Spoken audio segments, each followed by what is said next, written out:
And we're live. And I gotta move my mic.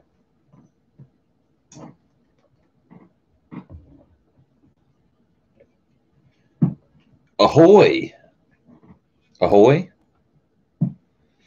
Oh no. Wait. I think it's there. Okay, cool. Just checking. Now live on your channel. Instant notification. I'll take it. How's everybody doing? I just woke up and it's like, 2 o'clock in the afternoon. The fuck? I think that weekend treated me too well. Because I was waking up at 7 o'clock in the morning. Now, I'm a waste of space. No, I think I've just been enjoying myself so much that this exhaust struggle is coming to a close. It's over. And honestly, I think the weird K-Pro issue, don't really know how to describe it. Fucking, I don't know what caused the voltage drop issue or whatever the fuck. But I don't have the wideband plugged in. I don't have the flex fuel sensor plugged in. And it seemed to remedy itself, which is odd. Or the ECU, the tune just got corrupt. So maybe what I should do is plug my my flex fuel sensor in, see if all's good, but no wideband, and then vice versa. Unplug the flex fuel sensor and plug in the wideband and see if those different current draws are affecting of the daughter board communication error. Such a weird term. It's a daughter.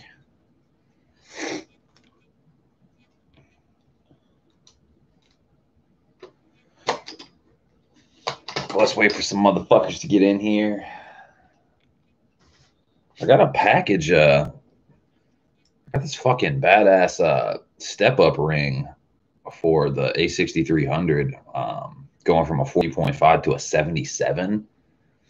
So that'd be pretty gangster. I can get some badass lenses for photography and stuff like that. Some like effects lenses and stuff. There's this company called Prism Effects that makes all these like different like fucking effects. These effects lenses, they look pretty badass, like kaleidoscopic lens flare, fucking diopter, and all this crazy shit. They look badass though.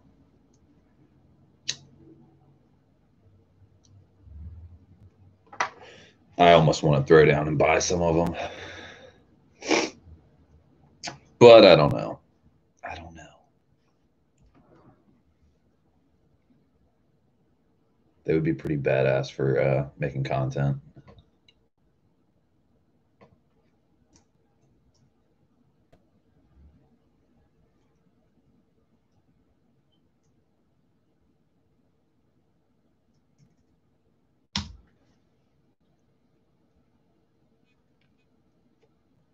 But at the exact same time, like I kind of think about the avenue of building a PC.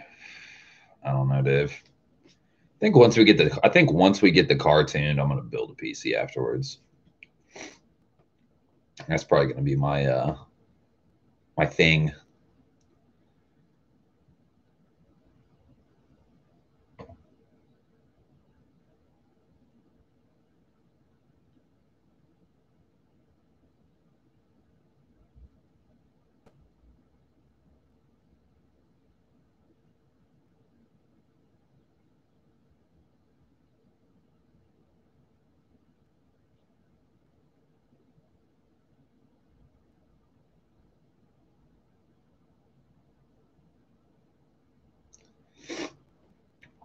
Dude, these people seem like some jokers.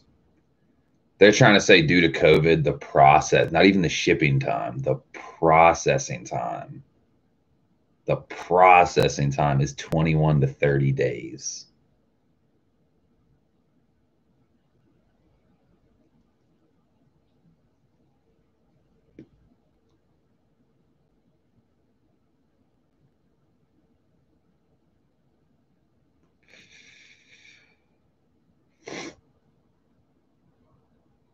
That's wild stuff. That's like not even worth it. Because they're taking your money right then and there. Like, hey, motherfucker, if you're going to take 21 to 30 days, why don't you not charge me until the shit ships out? How about that?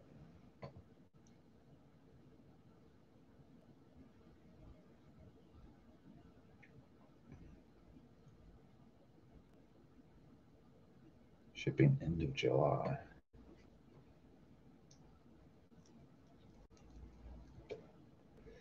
It says they have 24 available.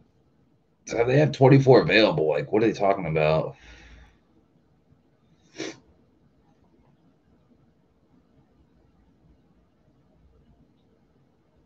Man, I almost feel like, yeah, badass would be if you made your own lens. Like, you can make it however you want. If you want to make it like a fucking kaleidoscope or something like that, that'd be pretty. That'd save you some money. I don't know if that's possible though. Like mounting it up and like functionally using it'd be one thing if you like held up like let's say the kaleidoscope filter somehow, some way you like took apart a kaleidoscope or like modified it so you could put it on your camera. That shit wouldn't hold up.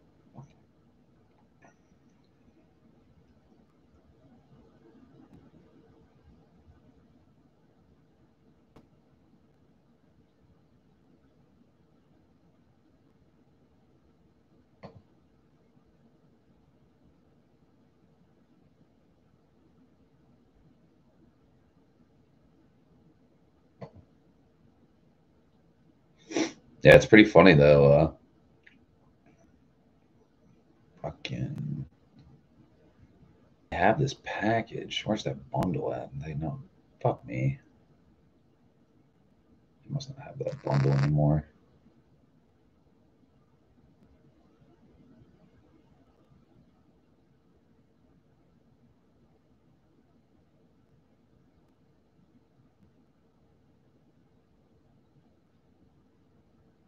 That's a bitch, bro.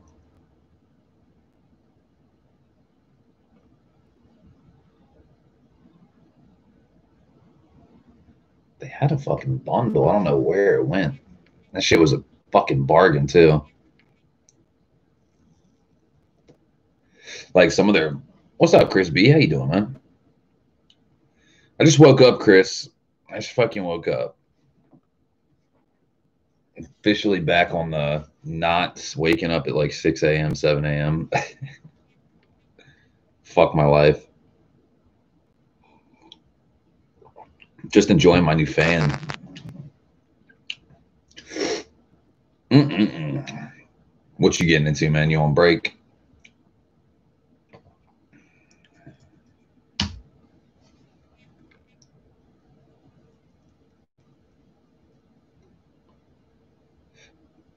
You should go up to your boss and be like, hey, old man River, zip it or I'll break your hip. I was about to say that shit last night. I forgot to though. This man broke his hip.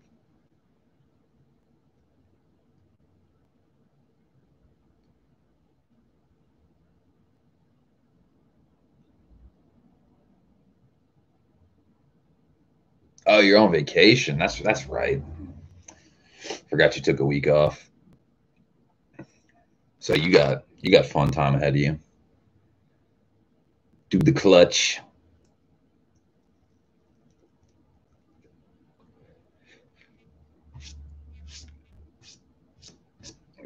Chris, you're allowed to ask me any question you want about installing the clutch, but if it comes down to what type of transmission fluid do I use or how much do I use? Is like one bottle enough or is it two or is it six? All other questions are allowed. Like I get that question so much. How much transmission fluid? It's like you fill that bitch till it dribbles out till it starts spitting up like a baby. Just do it.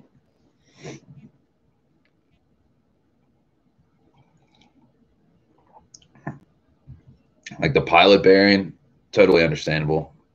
The fucking I don't know. The aligning of it, I don't know. Clutch is pretty straightforward.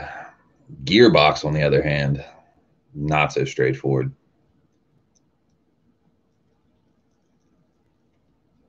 That's one Pandora's box I do not open up.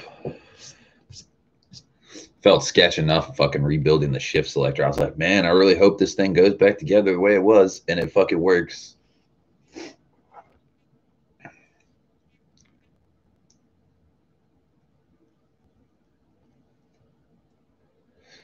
What's up, Kev? What's up, Captain? Captain just woke up, ingesting nicotine and caffeine.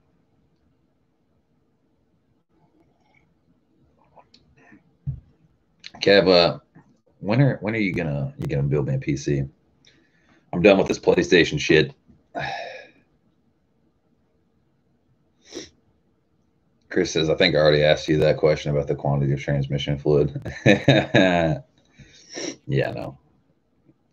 But like people like press on that really hard. I don't understand why. It's not like an engine, you know what I mean, that needs like, let's say 4.7 quarts, right? Or just call it 5. You could put 5 and it's not gonna hurt anything. But if you like fill the engine up with oil, it's gonna blow out the seals. Because that's that's creating pressure. That's moving parts that's got gasoline and like basically like a miniature explosion happening, aka pressure. But then a gearbox, that's just moving parts, really fast moving parts with a bunch of teeth and all that shit. And you could feel it could be in completely filled up. You know what I mean?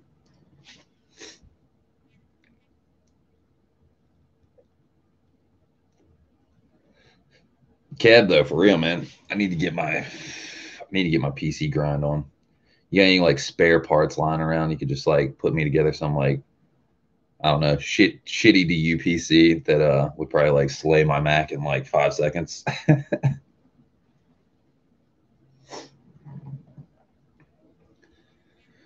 I think after I was saying this before, I think after I get the car tuned, after I'd wrap up a couple more things with the car and we get it tuned, I'm probably gonna build me a PC just for like, not just like as a gaming aspect, but for the channel, just to make the channel that much better. Be able to.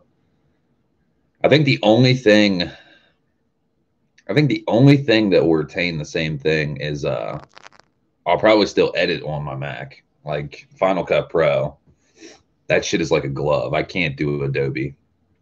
Like Adobe Premiere, I cannot use that shit. Like even if I took like I have the Adobe Suite and I use Photoshop, I use Lightroom, I use stuff like that. But honestly, the subscription-based programs, I hate them.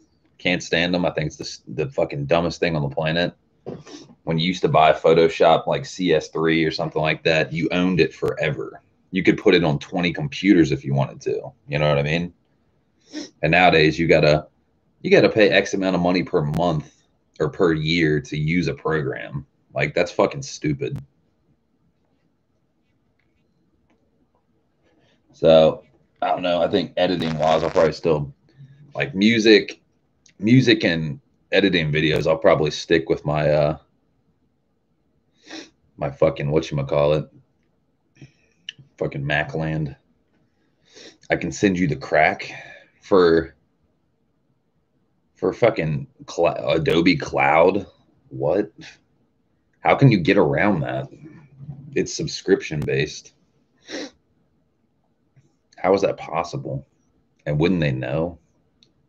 Like with an old program, like let's say FL Studio or Logic Pro, like a crack on that, that's a program. You know what I mean? It's not a subscription based program. I didn't even know that was possible.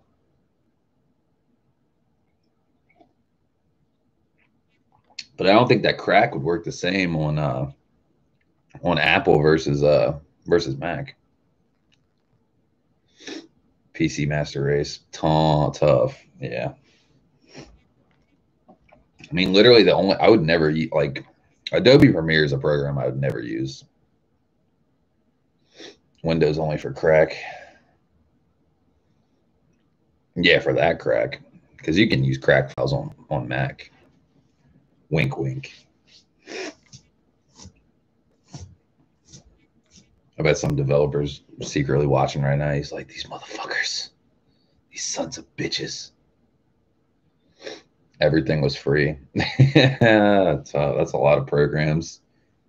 There's just so much unnecessary shit in there, you know? Like, I don't know how to describe it. I'm not a big Adobe fan anymore. Like, I know Christian, like he edits all his stuff on Adobe Premiere and like does like all his like his little intro and stuff like that on After Effects and stuff like that, and it looks good quality. You spend a few days editing on a Kev built rig, you won't think twice about your Mac. Oh no, I know the performance is there and stuff like that. I'm talking about the GUI. I'm talking about the getting around Adobe Premiere. I can't stand it. Like Final Cut Pro is so bulletproof, seamlessly easy to navigate to get something done. Oh, Command B, Blade. Oh, this Command copy paste, all that stuff. Fucking the way the file system's like laid out, like I can get a video edited like a fucking 3 hour video. I can edit that shit in like 30 minutes.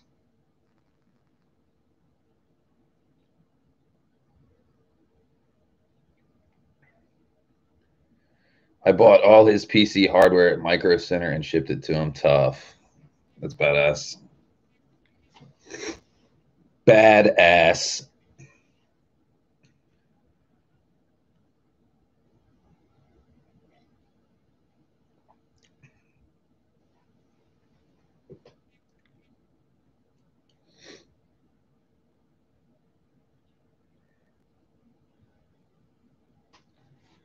Final Cut is smooth. I'll give you that. People have templates you can download to configure Adobe's user interface and hotkeys to match. Wow.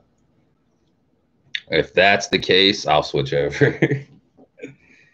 You got hotkeys and graphic user interface that looks like fucking Final Cut, I'm game.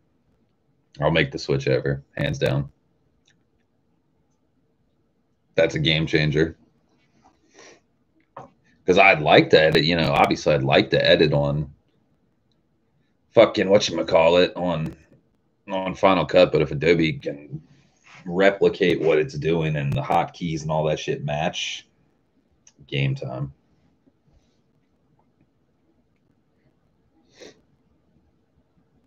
Yeah, because like you said, man, it's smooth. Like the workflow, it's all about the workflow. Like obviously, I have the Creative Cloud. I'm paying for it right now, and actually, I paid for it. They had a discount. You bought it for you did it for a year, and it was like I don't know, like $10 a month or whatever it was, $20 a month.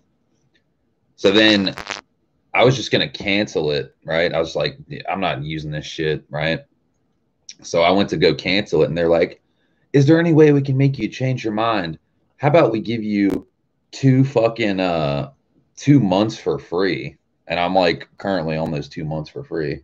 What's up, Cream? Damn, Waldo, dude, I thought the same thing. This is a fucking my mom sent me two new shirts, and I was looking at this bitch, and I was like, all right, the other one was like small stripes, blue and green. And this shit right here, I was like, Waldo, you should see the fucking white and red one I used to have. That shit literally looked like some Waldo shit. What you getting into then, man?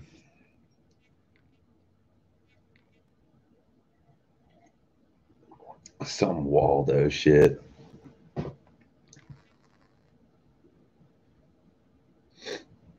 Kev says that exhaust sounds pretty deep, man. Dude, it goes to show what you listen to clips of other people's cars and stuff like RSX with a RR and a race header on there. Their shit sounded trash, but I think it was because their microphone on their cell phone or whatever they were using to film was probably crap. Won a trophy yesterday at a show. Nice. Hopefully it wasn't H Day because that doesn't matter. H Day. Hopefully it was a cool car meet. Oh, that's badass though, man.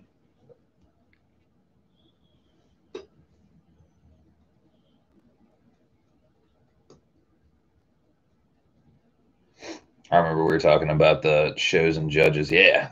Like, no, it's like anti-judging. It's just like some dude that's a H-Day judge walks up to your car. He's like, yeah, this is sick. But why is it sick? They've picked, dude, this is the hypocrisy. Like, I didn't place at all, right? So my buddy Evan, who's got the 5th gen Prelude, the BR rev limiter and all that shit, and he builds, he completely built his car. He painted it himself. He swaps in the engine himself. He does everything himself, right? He's a cool guy. He won first place best Prelude the year before, right? Best 5th gen Prelude. So his buddy that came with him, like they're lifelong friends, he has a 5th gen as well. And his shit is silver and is not that great looking. It's not a complete build. It's like, it's got a bunch of fucking, paint defects. It looks like, kind of bunk. He won best Prelude this year, like the year or last year technically, you know what I mean? And fucking Evan got 3rd place. So it goes to show it's not about who's got the nastiest build. It's about, did the judge like your car over somebody else's? That's pretty much it. Because Evan's build has way more parts, nicer paint, nicer wheels, nicer setup. Which doesn't make sense.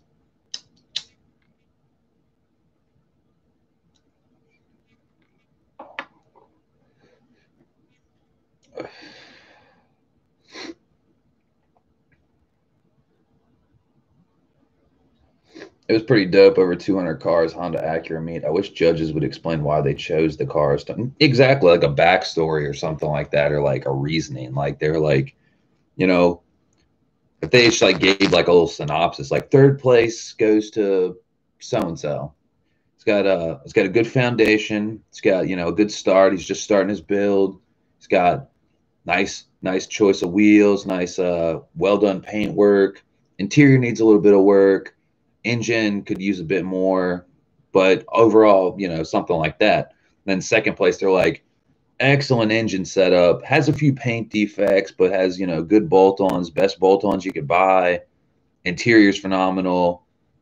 Wheels had a few rock chips, yada yada. And then 1st place, they're just like head over heels. They're like, wide body kit, camber gang, fucking spiky lug nuts. He's the best. Some shit like that. That's what they would say for 1st place. I guarantee it.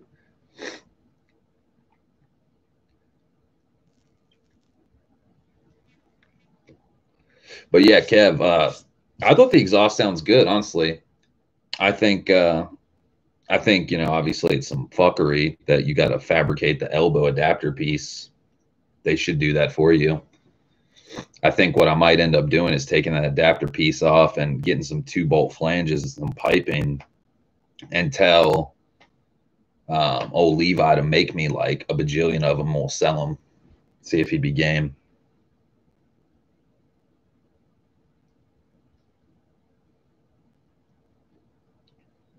Spiky lug nuts. That's right. That's what they'd say. Dude, he's got neochrome LCAs.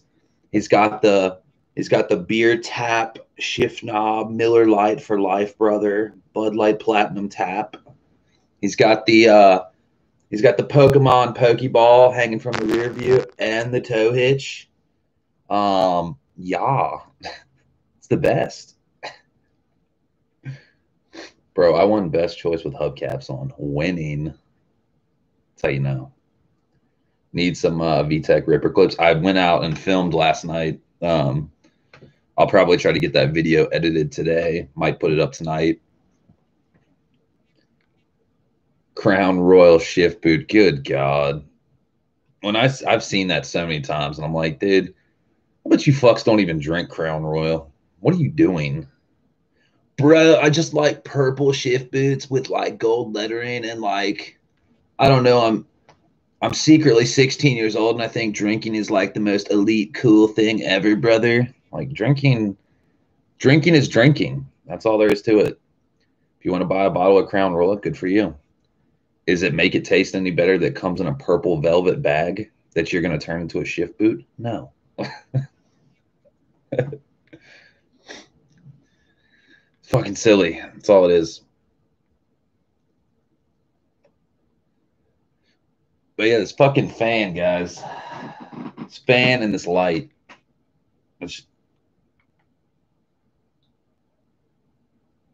Oh yeah, just crank it up. Crank it, Jerry.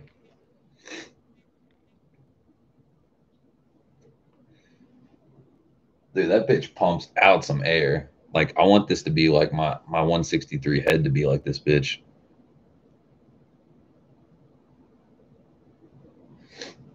Spent like 20 hours on my tire letters. Man, kick my ass was hard work. I don't know if you're being serious or joking. Tire letters. Never been a fan of tire letters. Unless you got a Toyo sponsorship or a Falcon fucking sponsorship and they're making you put those bitches on. They kind of look tacky. If you're a circuit car though or something, I mean, it's all about sponsorships, bro.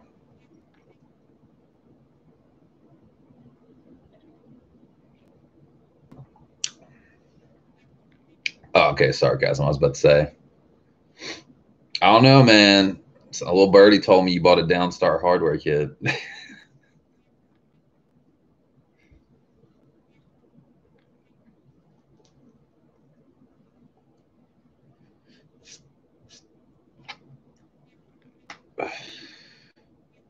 But yeah, I think after we get the car tuned, it's gonna be time to build a PC. He says, "Listen, bro, I didn't get the spikes. Okay, Kev, next time you get lazy on bolt measurements and you want to spend $300, just come to this guy. I will gladly go to the hardware store for you. I will gladly take every bolt that looks dull and polish it. And yeah, it's not about spike versus not spike. It's about supporting scumfuck. Sorry, Frank Downstar. I know everybody loves him. Everybody's riding that. But anybody that's charging $600 for a fucking engine bolt kit ain't no friend of mine. I'm sure he's a nice guy, but morally, I can't get behind that. I know people probably hate on me. They're like, bro, respect all builders and builds. It's like, dude, this man he's taking like $75 worth of bolts. He says, careful what you say, man. Bag of bolts might show up on your door with some cash in the bag. He's like, fucking well, not, I guess it'd kind of be corporate payout. It's like, look, here's 10 grand. Shut that fucking mouth. Peace out. Bag of bolts shows up on your door. Oh my God.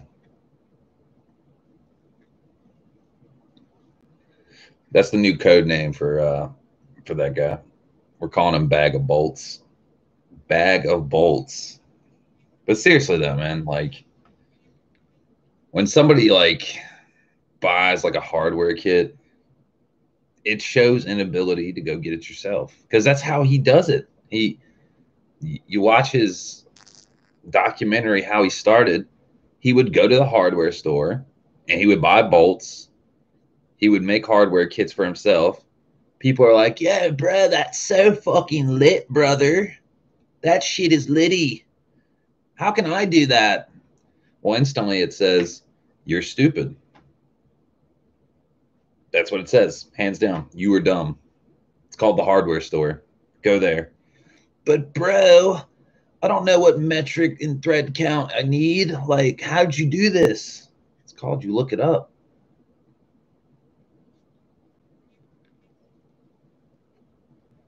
You could even go take your bolts, take one of each of the bolts you need, and literally go to O'Reilly, go to anywhere. They have that little thing in auto parts stores or hardware stores.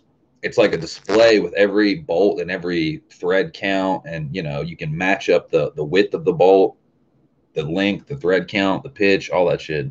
It's really not that hard. Oh yeah, I won't lie. Haha, it was a purchase of pure laziness. Hey, at least you're admitting it. Some people are like, bro, I could do it.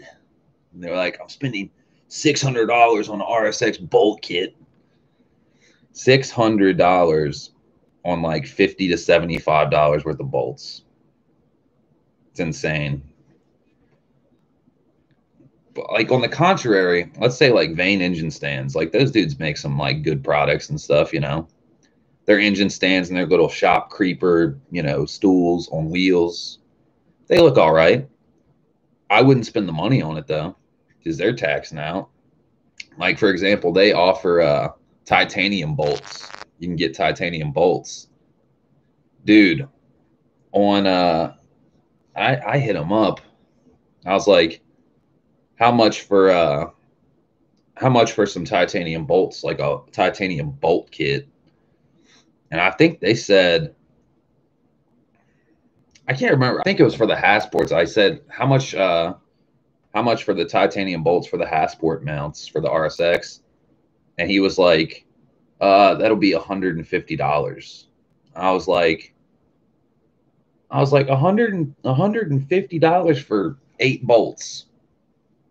And you're only going to be able to see fucking 4 of them. The ones on the passenger side and the driver's side. You're not going to see the ones in the back and the front. $150, dude, just because it's titanium. Burnt raw fucking blue titanium, brother.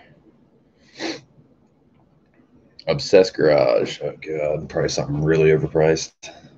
Am I right? I'm just gonna assume. Check out my car wash. This car wash takes away every scratch. If your paint is gone, it makes it magically reappear. This fucking shit will change your car's life. Oh god. Are you fucking for real, bro? I'm about to take a fat shit on my desk. Dude, this fan works so good. Jesus Christ. Wired by yours truly. Dude, $300 for 3 buckets on wheels. You got to be shitting me.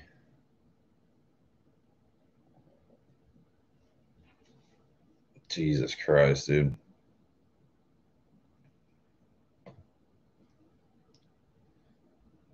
$300 for literally 3 buckets and 3 little creepers, or fucking bucket dollies, whatever you want to call them.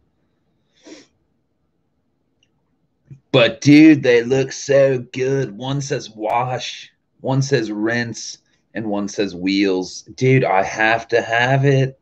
It's all about marketing. Fuck my life, dude. Is this shit for real? Clearly it's for real.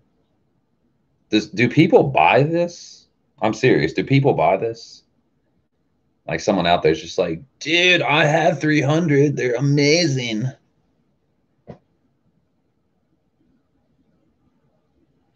I made the same shit from Amazon buckets, grit guards, covers, and Harbor Freight casters. It was like $25. Yeah, you know, like I think the hardest thing to find would be the whatchamacallit, like the little thing the bucket is sitting in, the stand basically that you're putting casters on. Like you would have to, I don't know what you can make that wood basically, but wood getting wet would swell up pretty quick.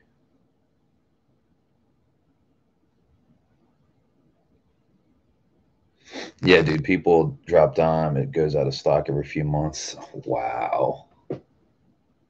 You can finance it, pay $13 a month.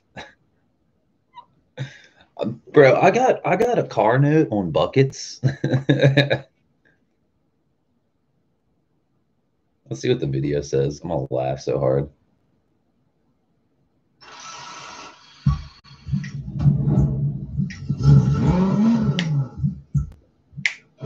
So here we are. Oh god. Bucket package number 1.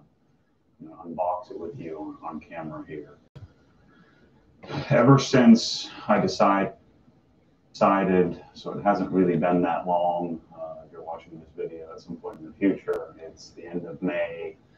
And I decided at the around November, when my Amazon account was shut down, that I was going to start my own retail store. I'll be selling my shirts and hats, have those available. And so the bucket package was one of the very first things I thought I would create, just simply because of the amount of time, the amount of obsessing that's gone into creating and using, again, something so simple. Like, why would anybody care about the buckets that you use to wash your cars? Yeah. Or so many think.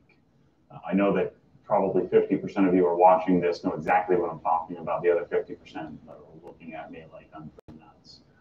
That why would anybody care about the buckets they use to wash their car? Well, I do. Wash my cars a lot. The bucket is probably the most important part of it, and maybe the sponge that goes in it when you're washing the car. Hold on. I'm gonna stop him right there before he goes any further to elaborate his ridiculous shit. You should have at least 2 buckets, in my opinion. I don't think you need 3. Like, you need a wash bucket and maybe a rinse bucket. Now, you want to wait. I'd say do the wheels last. Okay. So what you would want to do, and you could get by with 2 buckets. Okay. You got to wash and a rinse. Fucking wash the car, obviously. And if you use a foam cannon, the soap's already applied to the car. So essentially what you're going to be doing is fucking taking your sponge, moving it around, get some dirt off, rinse it, rinse at whatever leisure you want to do, right? So wash, rinse, wash, rinse, wash, rinse, right? Make sure you don't got dirt on your mitt or your sponge, and do your thing. Then after you're done, throw all that shit out, rinse the bucket out, and fucking do the wheels. And I usually use an old mitt, not my car washing mitt. Like, I'll have 2 mitts, like a car mitt and a wheel mitt, you know what I mean? Or a wheel brush.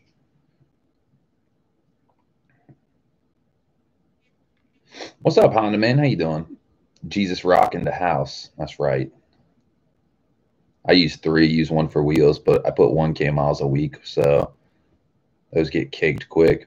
Yeah, I'm not saying there's anything wrong with using 3 buckets. You could use 3 buckets, but I'm saying you can get by with 2. You just use it in a cycle where don't wash the wheels and the car at the same time with the same bucket and the same mitt. You know what I mean? And more importantly, you could buy 2 or 3 or 5 or 10 buckets and have saved a lot of money, not bought $300 worth of his shit. Like, it's something that I use over and over and over and over again.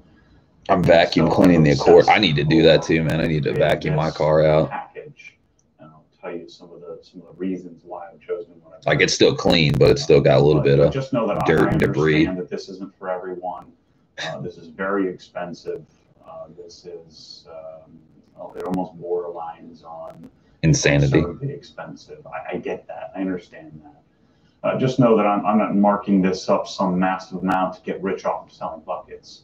I'd like to make some money off of it, to be honest with you. There's a lot of effort that has gone into making this available to you. And logistics of, and this is a giant box, and making sure that it shows up intact, making and weighing the pros and cons of what needs to be assembled and what doesn't. And then setting up the logistics of taking the order and then making sure it gets to you in a timely fashion. This motherfucker's making bank. Just again, know that I understand that this is a frivolous purchase, but it will make your life better if you do wash your car a lot, or if you value the experience of what it's like to wash the car. This is it. I mean, this is the Rolls Royce. The best products in the world. Like every product in my new store, everything will be fluid. If there's something better that I'm aware of that I like using, I will change everything. I'll change the product I'm using. I'll change the buckets. I'll change the pressure washer. I'll change whatever is necessary in order to keep improving it. And so this, like all of the things, will be fluid. So let's get to unboxing. This is the top. I haven't seen this yet, so after this may need to make some tweaks. But this will drop ship from Grip Garden, Ohio. And in the beginning, Thought about cleaning the car also, but I now, need to the buy a last 25 8 meter operations long water of this, hose. and actually stock these, which may not be all that far in the future.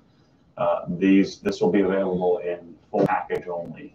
I will not be breaking this up. Oh, gee, I wonder why. I never thought I would use this thing so much. My Chris Reeve. I actually use the small knife better, more often than the larger. So here's our bucket dolly. What are these things called? They're the set screws. Buckets. They're fucking buckets, guys. You can already see they're buckets. Now, one of the things that makes this more costly is the fact that we have 3 buckets. Let's say those 3 buckets cost $25 a piece. That's $75, not $300. But bro, you got the dolly, you got the fucking grit guard and the fucking lid. All right, let's say 25, 25, 25. Those are the buckets, 75 bucks. Let's say the dollies cost 20 bucks a piece. That brings it up to 150. Lids, $10 for 3. Fucking out of here. 160. It's maybe 150 bucks worth of stuff. He's selling it for double price. Kev says, now what makes this costly is the fact that there's 3 buckets. Dude, I don't give a fuck if there's 9 buckets. That shit is overpriced. Fuck out of here. What else has this fucker got? Oh, so this guy he's selling like everything. He's making bank. People are coming here because he's a nerd. He's a rich guy he's not even rich. He's posing to be a rich guy. And people are like, bro, I want to be on your fucking grind level. Like, you have a fucking baller house and a GT3 Porsche. Oh, God. Why does it make me so mad?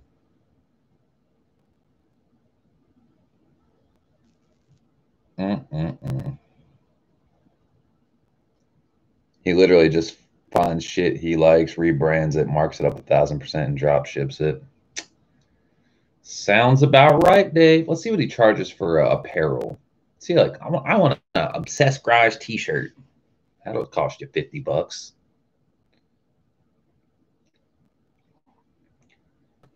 All right, so we got a basic 1 or 2 color run t-shirt. He wants $25 for it, which is somewhat reasonable in this day and age. I'd say $15 to $20 for a shirt is a good deal. Oh boy, here we go.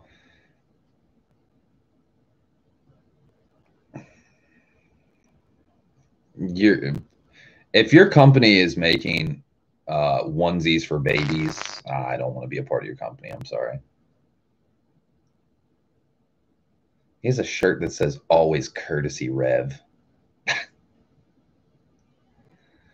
Oh God. I'm on the wrong side.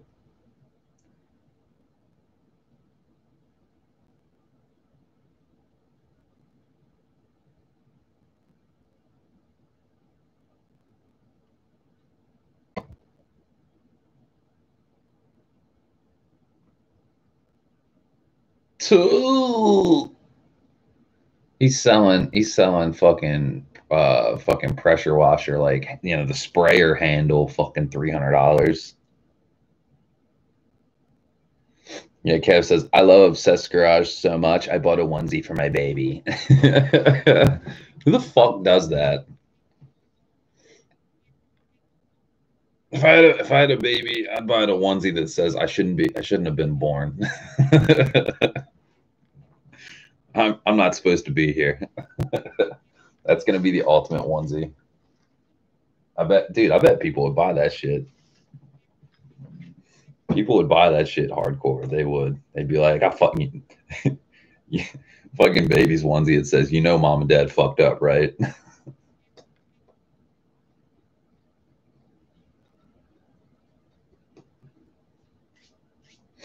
Honda Man says, nah, rather buy one Jay-Z. Fair enough.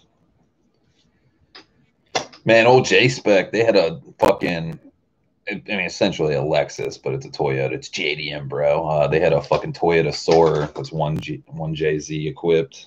Looked like a pretty badass car.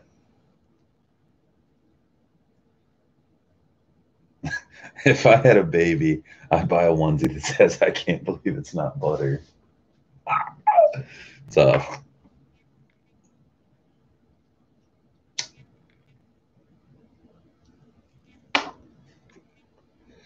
It's very true, Dave.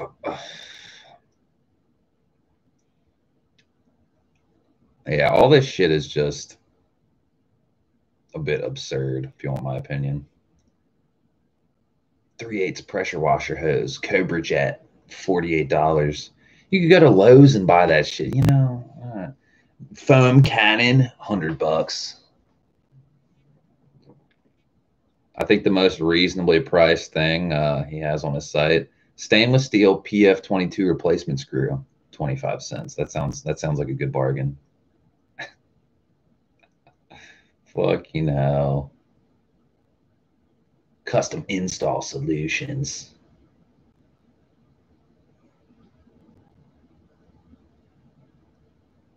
Jesus Christ. See, these pressure washers, custom install Kranzel pressure washing system like the one he has on his wall. That shit is literally $1,800. $1,800 for a pressure washer just because it's installed on the fucking wall. Kranzel 1322 pressure washer. It doesn't look as good though. $950. And you got like a standalone like floor unit. That shit costs $3,500. Dude, do people actually buy this shit? I want to know. Unless you're a detailing shop or something crazy, you know, like a shop that's making money off this shit so it'll pay for itself. Like, who the fuck's buying this shit? I'd love to know.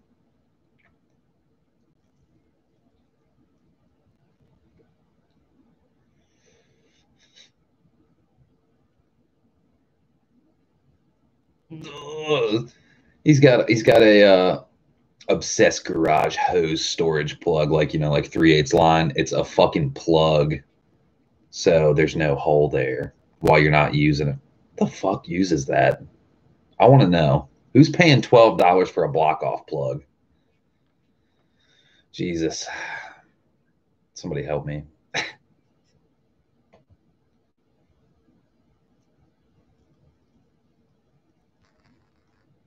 I mean, don't get me wrong, the pressure washers look mad nice, but I don't know, Dave. I don't know.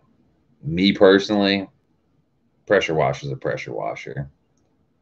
Like, for example, we'll buy, you know, I'll get on fucking Amazon one day and I'll buy some like $200 pressure washer. Let's see how far it gets us, you know?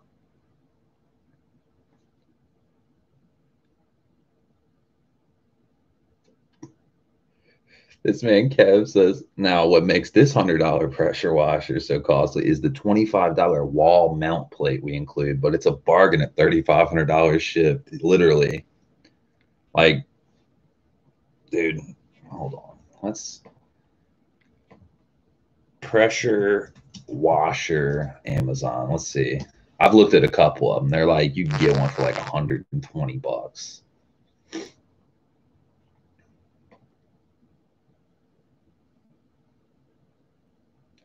All right, so electric pressure washer, Sunjoe SPX 3000. It looks ugly, but who cares? It's a fucking pressure washer. I could care less. It's lime fucking green. $150. 13,000 people have bought this, and it has a 4.5 star out of 5 rating. Right? That looks pretty decent. Then we have the Dynamo 3,800 psi high pressure washer, 2.6 gallons per minute, electric power cleaner washer, fucking 15 amps with 4 quick connect spray tips, total stop system. It's not really winning anything. Yeah, literally, that shit is unreal, dude. Okay, let's even say like one that looks a little more serious. Simpson Cleaning 125 Megashot gas pressure washer. So you put gas in this motherfucker. That's a motherfucker you know is serious. Powered by a Honda GC190 motor, 3,200 PSI at 2.5 gallons per minute. So that motherfucker, like obviously a gasoline powered pressure washer is going to be better than electric, but who the fuck wants to put gas in a pressure washer? I'd rather have an electric one all day.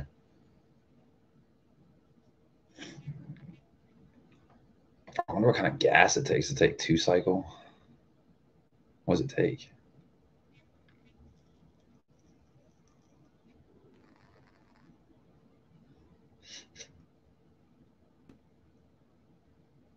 Honda GC190 Premium Residential Engine, maintenance-free OEM technology, axle cam pump.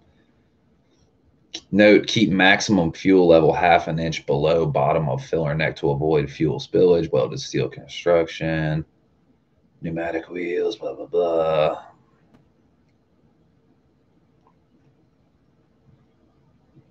I don't tell you what kind of fucking... What's up, Screw? He says, I have a Honda gas one, GCV 160 motor. Wait, so this one was what? GCV 190, I think. It's decent. Yeah, I would just like to avoid getting a gas powered one just because, you know, you're paying money for gas. The shit stinks. You know, shit like that. But I don't know which one would be better to get. Which one performs better?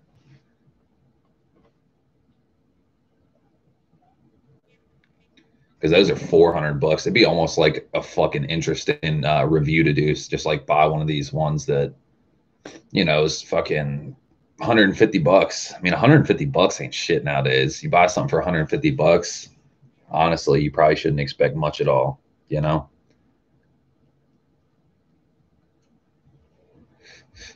Let's see what people say about this pressure washer. Does this motherfucker even come with anything other than the pressure washer? Any day now, Amazon. Why don't you show pictures of this shit?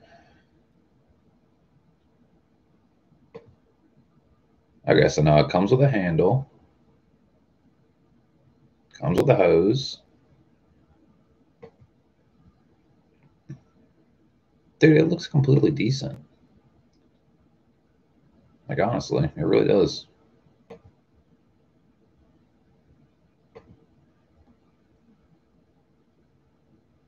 It's got a bunch of different adapters.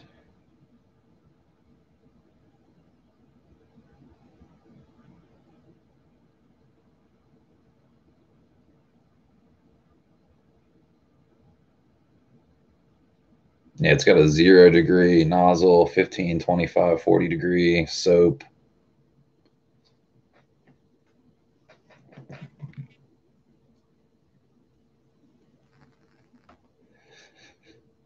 What's interesting too is it has, I don't even know if you would need a foam cannon for this. I mean, you could always get a foam cannon, but it has like soap receptacles, like 2 of them or like one giant one or something. So for $150, that's not that bad.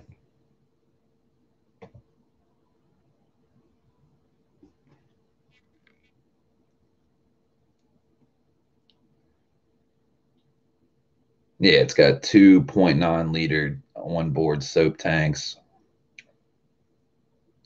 Dude, that thing's pretty badass.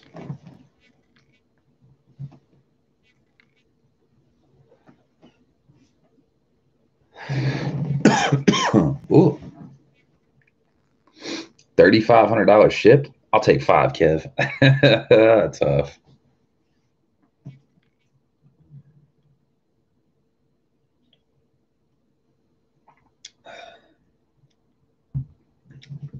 You know what, guys? Fuck it. We're gonna buy one just for fun. It'll be a fun review. And if we don't like it, we'll return it because it's Amazon.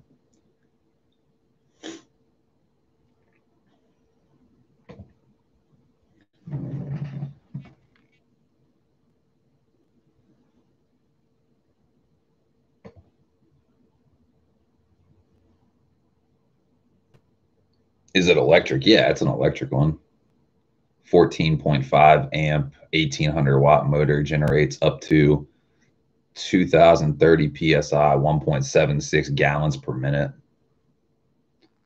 I mean, it's got fucking 4.5-star rating. I mean, that's not that bad, honestly. That's for Amazon. That's, and fucking 13,000 people bought one. Not saying that's like fucking, you know, doesn't mean it's like bulletproof or something, but I'll be interested to see what it does.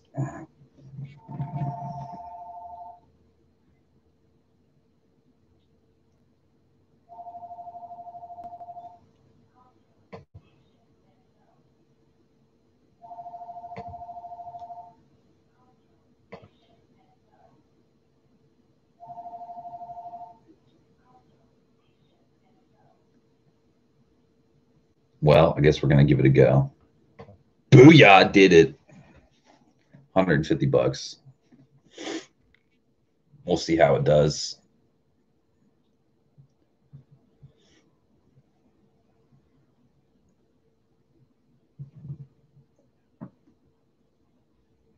Let's see.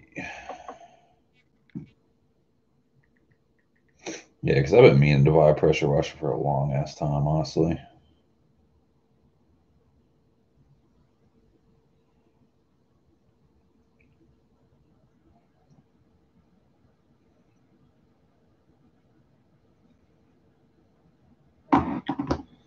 We'll see how it does. If it sucks, we'll send it back. We'll use it for how long do you got what's the return window on Amazon stuff? I'm curious. Like truly, I'm curious. I think is it 30 days or is it 60 days?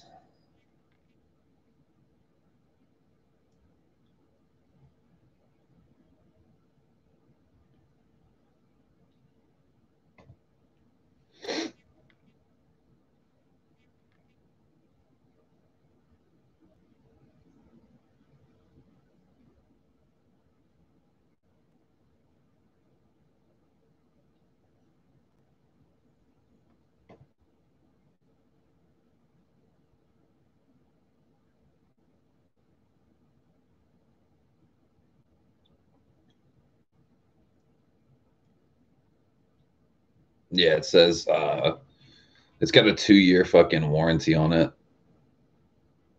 So yeah. We'll see how it does.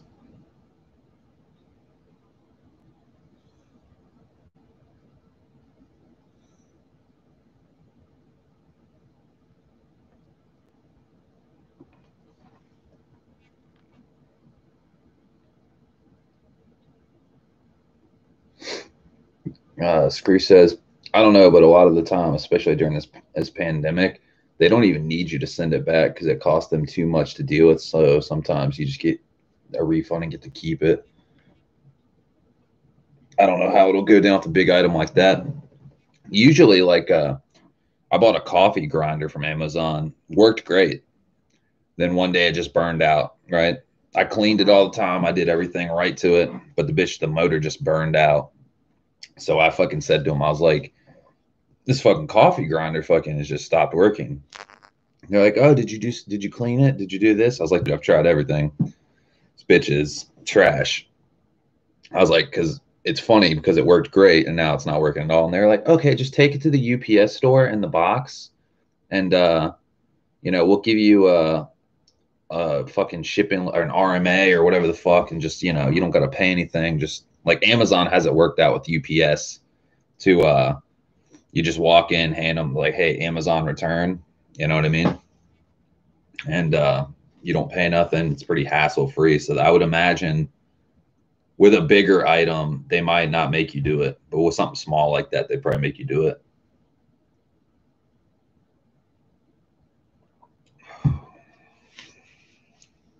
But if you said to them, it's been 15 days, I threw the box away, I think then they'd be like, all right, just keep it. Be like, I don't have a box for this shit. It's a pressure washer. It's like this fucking big probably.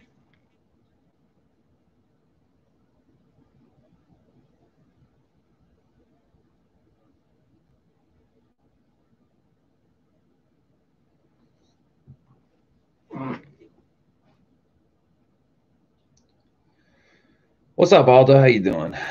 Screw says, have you seen those big ass pallets of Amazon return items that they sell in bulk because they can't resell it? Yeah, I've heard about it. Where do they sell them at? Like, where can you buy fucking, pallets of Amazon items? That might be interesting. Like if you knew what was in it, you know, you might be able to get some good deals on that shit. But if it's like, I don't know, baby clothes and fucking paper towels, I don't know if that's gonna work out. You spend $500 on a giant pallet of stuff. It's like baby clothes, women's tops, size 4 shoes, and a bunch of shit that's like has no relevance whatsoever. Screw says, I don't know, some YouTubers have channels for it. It's like high-end dumpster diving. Dude, dumpster diving used to be the shit. Go to the music store or the records. Dude, I used to go to the record shop and literally I'd walk in and be like, yeah, you guys are charging way too much for shit. Then I'd go out back to their dumpster and there would be stacks of vinyl. I'm talking like stacks, and there was some good shit in there, but like maybe the record had like a fucked up cover, had water damage or something. Like, dude, I found like Led Zeppelin records in the dumpster, found like good classical music and a bunch of shit in the dumpster. We used to dumpster dive fucking a ton for records. Like, dude, some good shit. Some motherfucking. I think my my favorite record I found in the trash, motherfucking goddamn Tenderoni. You don't even know.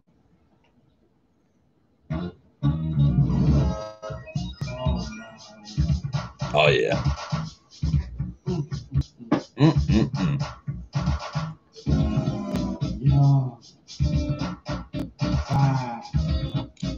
Tenderoni.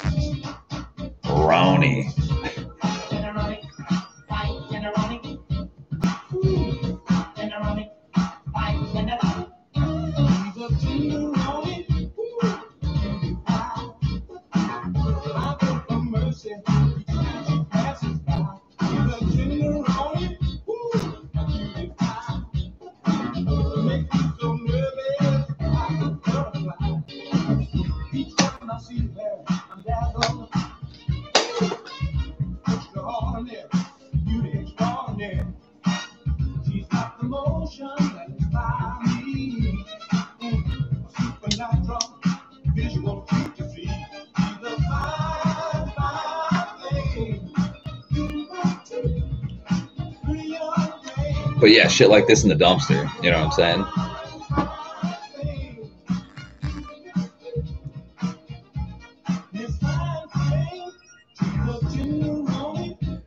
Aldo says, what's new? I just bought a pressure washer. That shit will be here Wednesday. And also I got a fucking a step up ring for the A6300. Fucking gonna have option to fucking step it up to bigger lenses and stuff. Dude, I found this fucking company that has some effects rings for like photography and stuff. Dude, they look so badass. I might have to cop me a few of those for some photography of the car.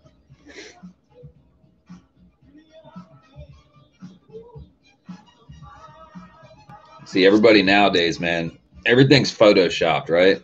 People can achieve anything with Photoshop. Me personally, I don't know. I grew up with like a manual camera, film, all that shit, developing your own photos in the darkroom and shit. That shit is like way more gangster than any Photoshop will ever be, in my opinion. It's hard work versus ease. And like Photoshop's great and everything, but it's fake. It's like the auto-tune of photography and editing. You know what I mean? Before that shit existed, fucking motherfuckers developed their own photos and shit like that. And if you wanted to achieve an effect, you had to achieve it with the camera. You know what I mean? So these cats make here, like I'll show you.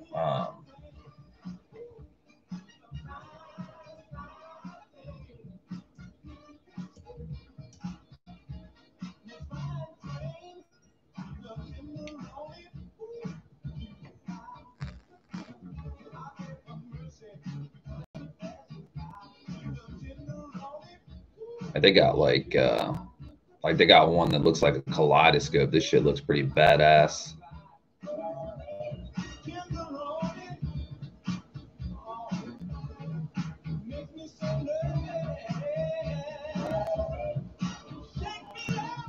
Like, it's a lens. This is not Photoshop. Like, obviously bad subject matter, but you get the gist.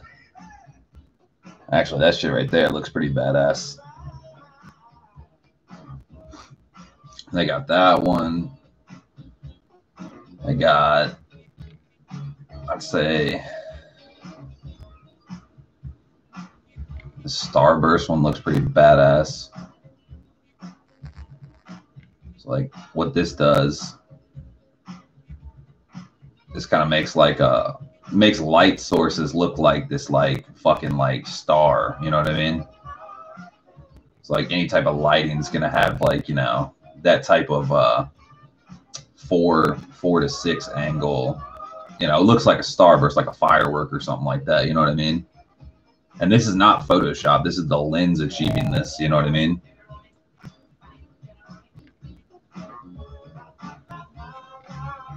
Like that one right there. This shit right here. That's pretty badass. They got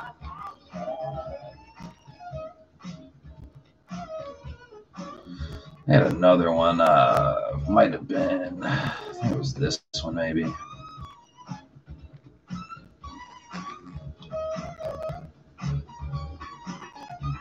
Yeah, this one. So it's almost like that kaleidoscope one, but it's in a line, like a linear type one.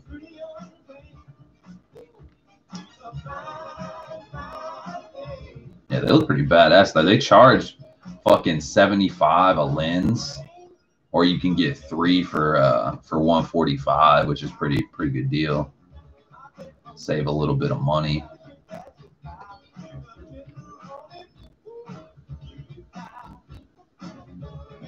Yeah, they definitely look decent though, you know.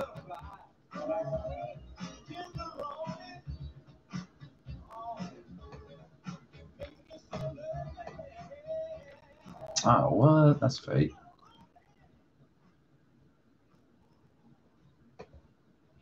So 3 of them's $200. Those fucks. That's not even really.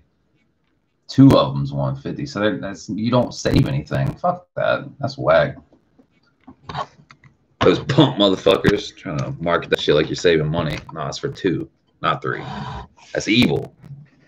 That's some evil shit right there.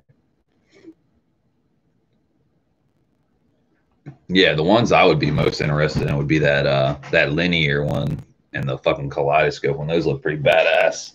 Or that starburst one that turns light sources into like a star. That's pretty badass too. That's more subtle, you know what I mean?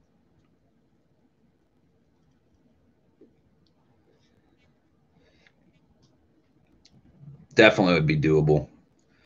But we'll see. We'll see.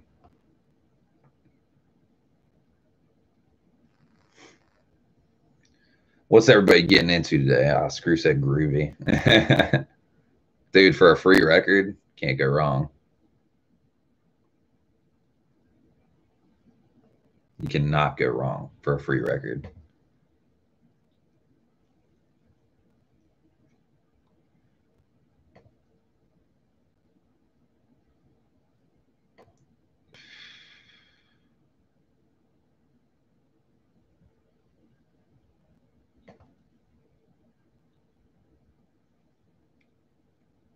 Let's see. Young Static just uploaded. All-wheel drive CRX radiator mod for ball bearing turbo. Interesting. Dude, I don't know what it is. I was saying this last stream. fucking everyone's been hitting me up with this fucking tuning by Nick video. Like, dude, check this out. All-wheel drive RSX build, right? Between me and you guys, I got no interest in it. You look at there's two avenues to it. One, why not just buy a Subaru? If you're trying to all-wheel drive swap an RSX, it's a Honda. It's either going to be front-wheel drive or rear-wheel drive. Or if you're like a drag car, you're trying to go on the sevens or some shit, sure, all-wheel drive it up for sure. But look at all the fucking work you got to do to a RSX to all-wheel drive. You got to drop the gas tank, figure out a new gas tank solution. You got to chop fucking chassis of the car. You're having to do so much just to make that thing basically a Subaru, you know? And fucking the other avenue is the cat ain't even doing the work himself. So I can't really respect it. You know what I mean? I don't know. How do you guys feel about it? Have you guys seen that shit? Because people keep like fucking sending me the link to it and stuff. Like, dude, check this out. It's like, that's all I gotta say. That's all I gotta say, guys. That right there sums it up for me.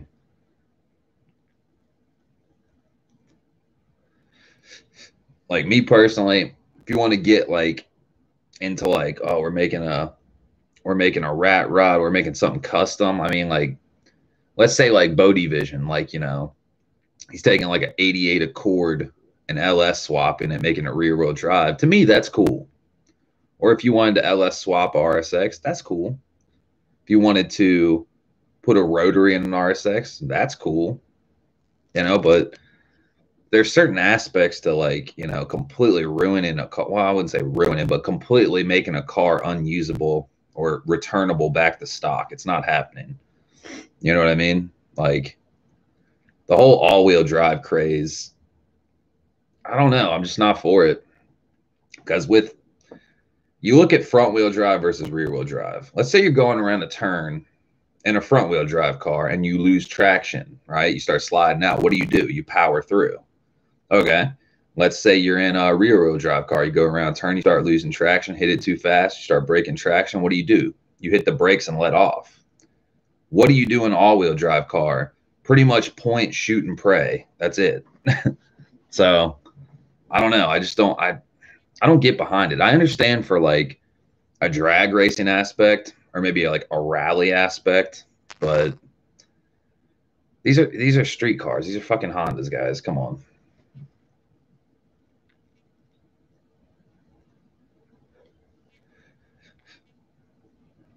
Screw says, yeah, I've seen it all over my recommended but didn't watch. Yes, some guys have done rear-wheel drive Civics. That's pretty interesting. Yeah, see, like, I could understand if you wanted to do, let's say, an F20, F20C in an RSX and, you know, have a rear-wheel drive. I think that'd be pretty cool, you know?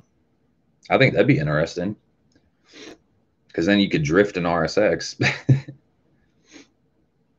All-wheel drive completely ruins the drivability, and most of these DIY all-wheel drive people are using open diff trans and open diff rear ends, literally worthless, right?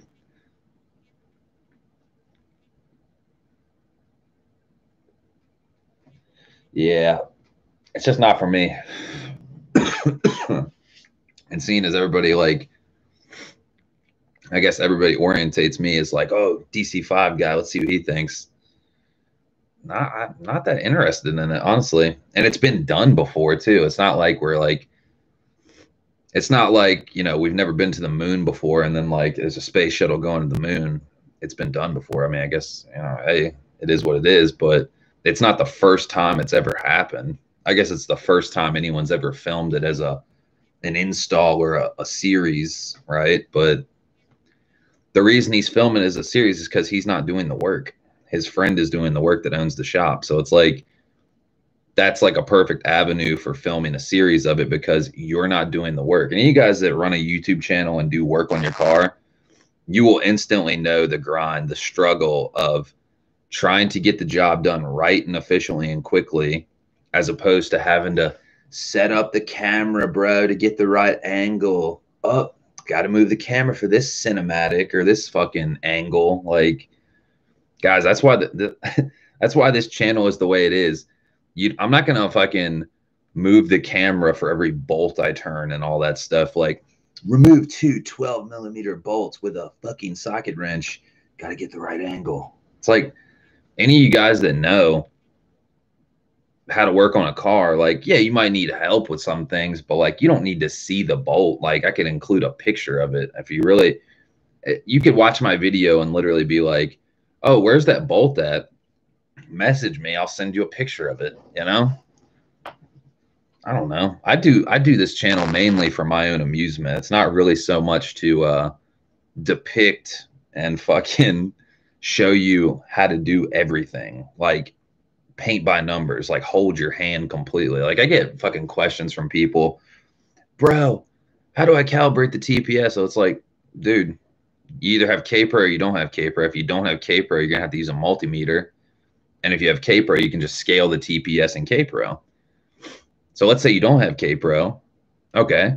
You're gonna use a multimeter, you're gonna put it on fucking 20 volts, and you're gonna fucking turn the fucking key on and you're gonna check for the voltage.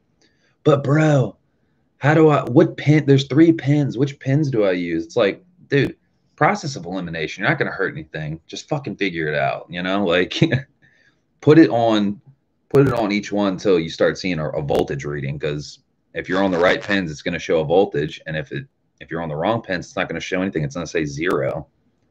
So what is there? There'd be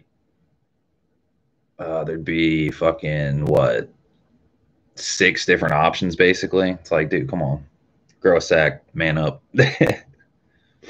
And then people that have K-Pro will hit me up and they're like, dude, how do I scale it? It's like, dude, you're gonna turn the key on, then you're gonna hit the lightning bolt symbol to data, like, you know, the fucking live data log. Then literally you're gonna go to the TPS calibration, press the read on the closed one with your foot off of it. There you go. You got that one. Floor it. Press the read on the full throttle one. There you go. Save your tune. Upload it. And they're like, dude, it didn't work. What's up, Amari? How you doing? Facts. I hate to be like blunt, you know, be rude or anything, but it's like, dude, you get bombarded. I'm not even a big channel. That's the funniest part. I try to do, like, you know, I hate dealing with customer service, Hondata, K-Tune, Skunk 2, anybody, K-Series parts, any of that shit. Because the Honda parts game and customer service game is trash. So, like, I try to help out people. Like, you know, I hate dealing with bad customer service. So I try to help out people and give them good, I wouldn't say customer service, but, you know, service. You know, you watch my channel, you got a question, I'll answer it, you know. But there's only so many ways you can lead a horse to water. You can't force them to drink, you know. So like, I had this one person the other day, in the span of about 36 hours, this person asked me 28 questions back to back because he's having an issue with his car. And I'm like, I'd say it's either your TPS or your auto air control valve or something, yada yada, or the tune. And like, he just kept fucking spouting off fucking questions after questions after questions. I'm like, dude, I'm done. Like, you're killing me. Like, I don't mind answering questions, but like, I'm not a 24/7 fucking information kiosk. Kev says, dude, when I did the Del Sol rear drain cleanout, got so many messages of people asking which bolts hold on the rear panel. Like, for real, look at the panel, see the bolts, take them out. Yeah, that's pretty much the extent of it. I had somebody ask me about the stereo install. They're like, dude, I can't get the stereo, the stock stereo out, but like, I'm looking underneath and I see these 2 bolts. Is that what's holding it in? All right. Now, let's be real. You could have tried to take them out, right? They're 2 screws, 2 bolts. Take them out and see if that solves your problem. And if it didn't solve your problem, the stereo is still not there, like, coming out, put them back. That's all you got to do. Try shit out. It's not like you're taking the head off your engine or something, like something that's going to, you know, be detrimental if you fuck up. You know, it's 2 screws.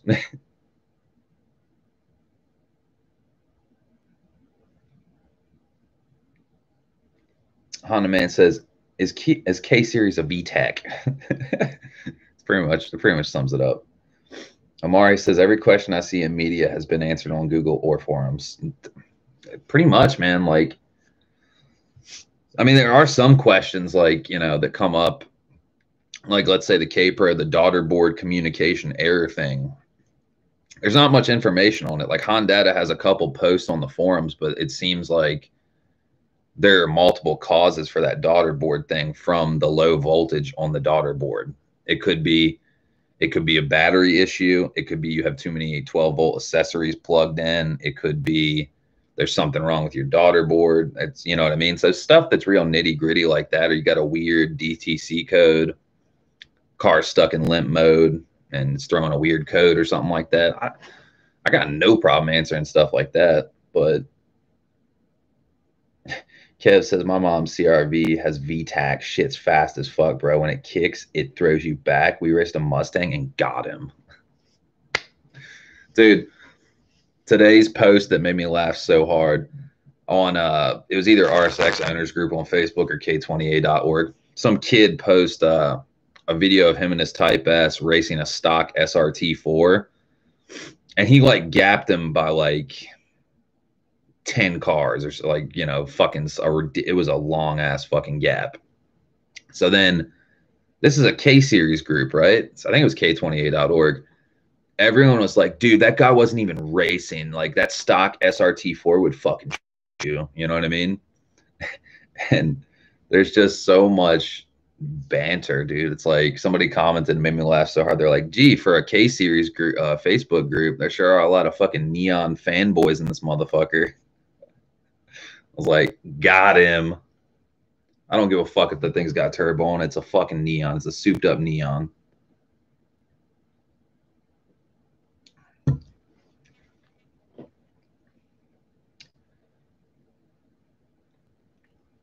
I remember the good old days when people Googled to find out shit about cars.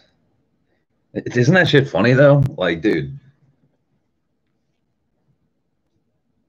SRT4s really are slow though. Oh, God. That's what I'm saying. Like all these people came out the woodwork and they're like, dude, that thing would have fucking kept up with your gap G. They're fast. It's like, you got to keep in mind, you got a car, like let's say a full bolt on RSX in one person's hands versus another person's hand versus another person's hand, all different drivers. Driver experience is half the equation. Doesn't matter what car you have. If you don't fucking know the car and know how to drive properly, that car is not as fast as somebody that's going to drive it like to the fucking max. You know what I mean?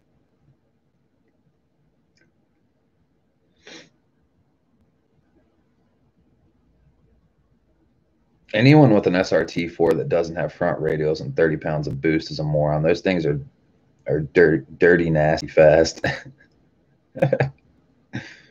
I mean, I'm sure you see. We're talking stock though. You know, a stock one. No way, dude. Huh? Who are you? You're a moderator too. Somebody's changed their name. Who is that?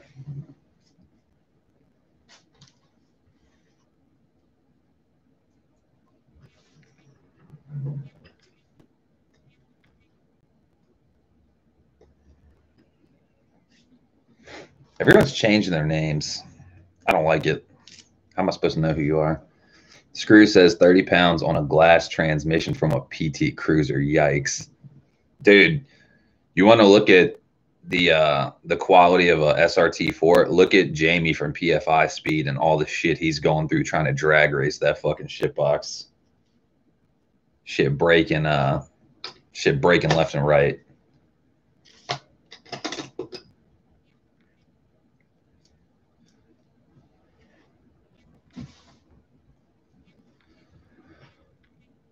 Yeah, bro. Stock SRT4 street radials, boost controller to max low 11s all day. Stock as fuck. Are you being serious? I can't tell if you're being serious or sarcastic.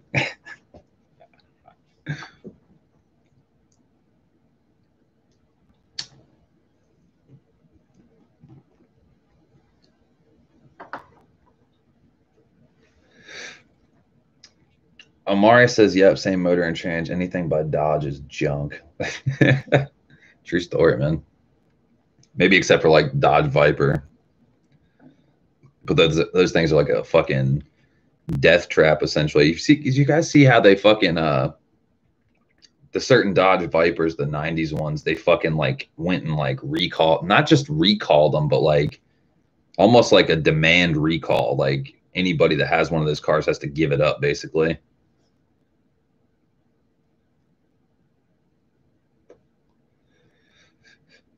Yeah, only exception is a Viper. There you go.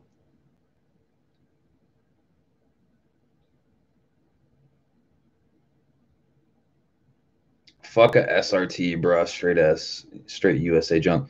No way, dude, huh? Who are you? Like, clearly you're a moderator. Fucking, I don't know who you are.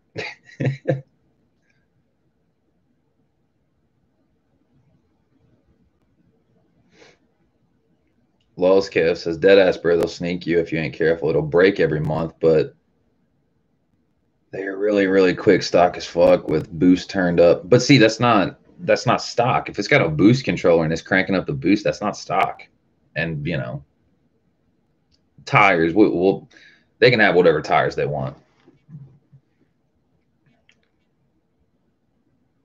What was it for? Probably 2 race cars. Like, fuck, man, there was a video on it. Let me see.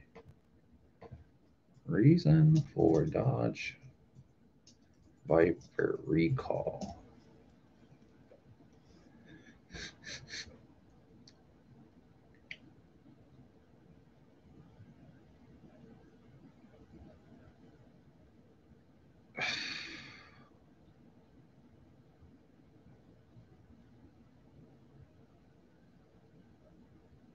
I could have swore I'm seeing a 2005 recall pop up for the airbag system, making them deploy, but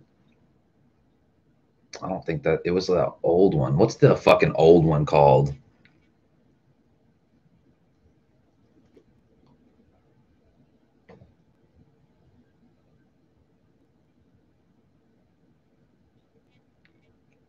Traction control system.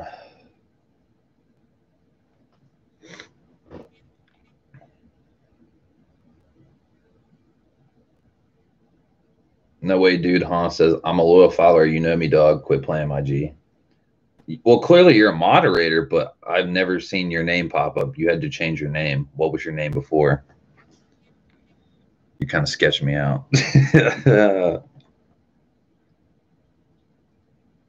Yeah, if the Viper doesn't kill and wreck, the exhaust will burn your legs off. Yeah, that's the fucking one I'm talking about.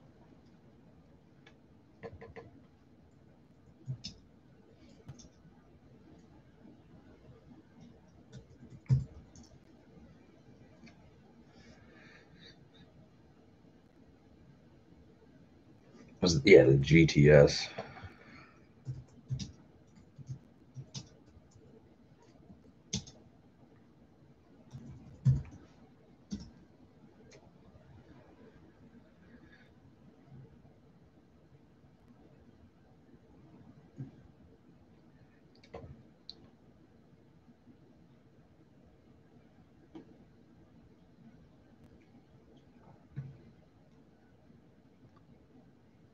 I don't know what it was. I saw a video on it though.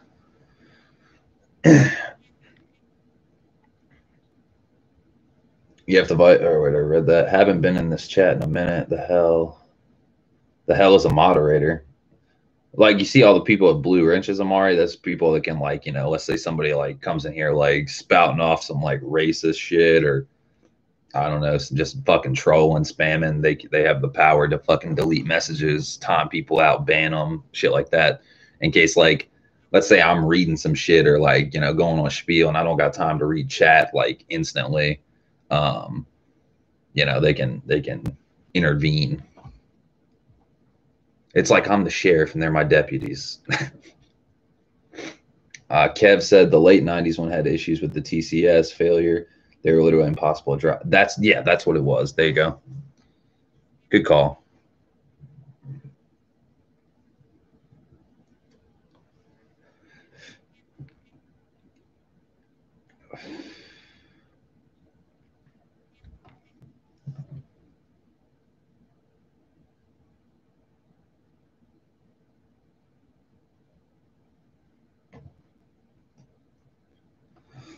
Ooh. What is going on, you guys? Welcome back to the channel. So, where did we leave off with the CRX? In the last video, guys, we got the engine installed. We have a lot of the stuff buttoned up as far as the header, the exhaust, the drive shaft, all the wiring harnesses. Honda Man says never seen that name here. That's what I'm saying. Like, he's clearly got a moderator wrench, but I don't understand. Today we're going to be making more in hopes of getting this car to turn on. So last night I took off. No way, dude, huh? Never seen that name here before. I went to the house yesterday to grab some things that I needed to install on the engine before we try to. He says, it's cool, dog. You know me, but now I'm anonymous. I'll give you a clue. I drive a Honda. Yeah, that could be anybody. So we need waterline fittings and everything for this turbo to. Until we know who you are, your moderator wrench has been taken away. I'm sorry. Yeah, Kev says it's Cristo or D's trolling. Most likely. Nah, they're banned though. They're banned. How would it be them? And this one right here, I'm going to be welding on the bottom of my radiator, which is where this line is currently going. Honda Man says he drives a Honda. It's Osama bin Laden. Right. And that'll be, Chris B says, what the fuck? Expose yourself. That's right. It's okay. His moderator wrench has been taken away until he reveals himself. I drive an Integra. But that doesn't help me. It could be anybody. You know how many people drive Integras? This is for the other water line right there in the back of the turbo, and this goes to the coolant fitting down here that drains all the coolant from the block. And then I went to go grab a couple more dash cam plugs that I am going to find another valve cover to mine. Don't expose yourself. Just identify yourself. For my catch can setup, and I went and got a couple of dash caps right here. And these caps are for. Screw says Fook Zosh. No way, dude, huh? Says a red one. Wait, old school? Why would you change your name to No Way, Dude, huh? What the fuck? He drives an Integra. It must be Lady Gaga. Tough. You watch your mouth. We're not running a return line to it. I also went and got some couplers and T-bolt clamps because all of mine kind of dispersed through everybody else's car, so I had to go buy a whole bunch of new stuff for mine. And I think Old school. Why would you change your name? You crazy asshole. I'm gonna go to my buddy Kel's house later, Kelly Bill, to go grab some material from him so we can do our turbo stuff, which I don't think I'll cover this video, but at least the radiator fitting, install that, whatever else I have to put to the car. Old school. If it's really you, text me. You got my number. So I came out here this morning. That would explain why it's got a blue moderator wrench. If you text me, I'll give you back your moderator wrench. This is convenient. Why? Because I can stick a radiator in here and draw out my hole.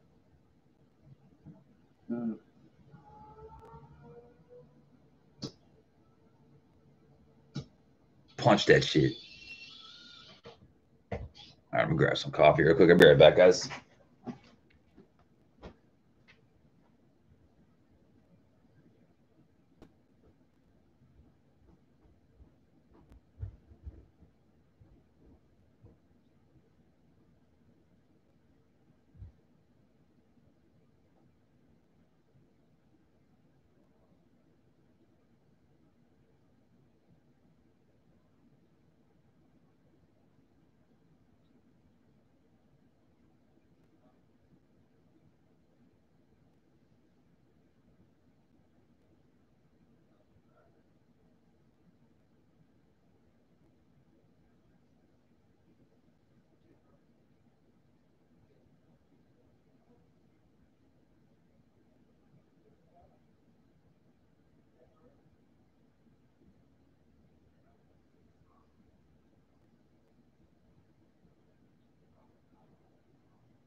My bad, guys.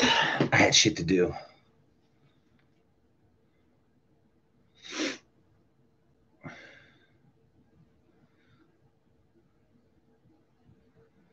What did I miss?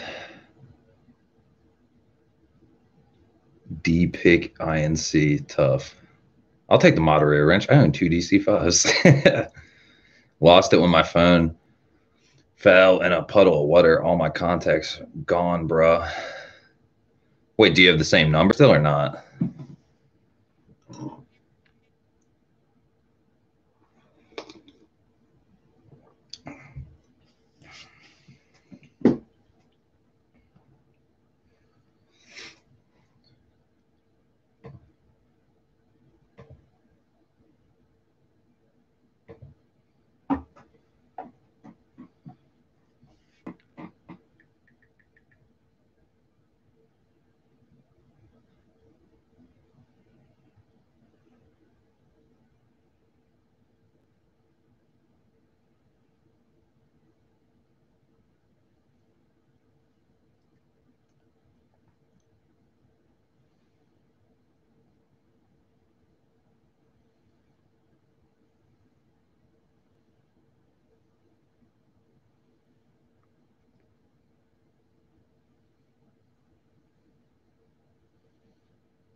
Spear says, unrelated, but what do you think about this Roy Jones Jr. versus Mike Tyson thing? Dude, my first initial reaction was like, dude, these guys are too old to be fighting. Somebody's gonna get killed, right? Like one or the other. I was like, Tyson hasn't fought in years. Like, this man's been to the rainforest doing DMT and shit, right? Right? I'm like, dude, he did DMT and he was like, he said he secretly hated his life. He felt his ego and what he is famous for was like detrimental to his soul, in a nutshell. He's like, I'm so ashamed of fighting. Like, it's so stupid. And now, you know, he's coming back. He's coming back. He wants to do this 8-round exhibition fight. And I was like, dude, he probably doesn't have it no more. And I watched the training videos and I was like, oh, that motherfucker still got it. That motherfucker is.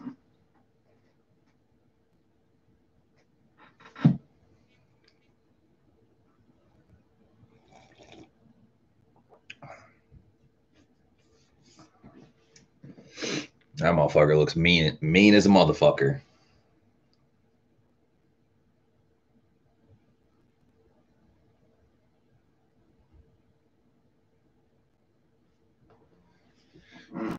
Mike gonna whoop that ass for real. Roy ain't got nothing on him. Dude, looks so mean.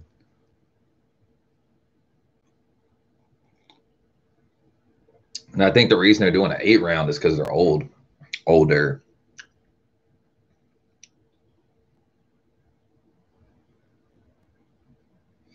He seems so nice and cuddly, Sketch.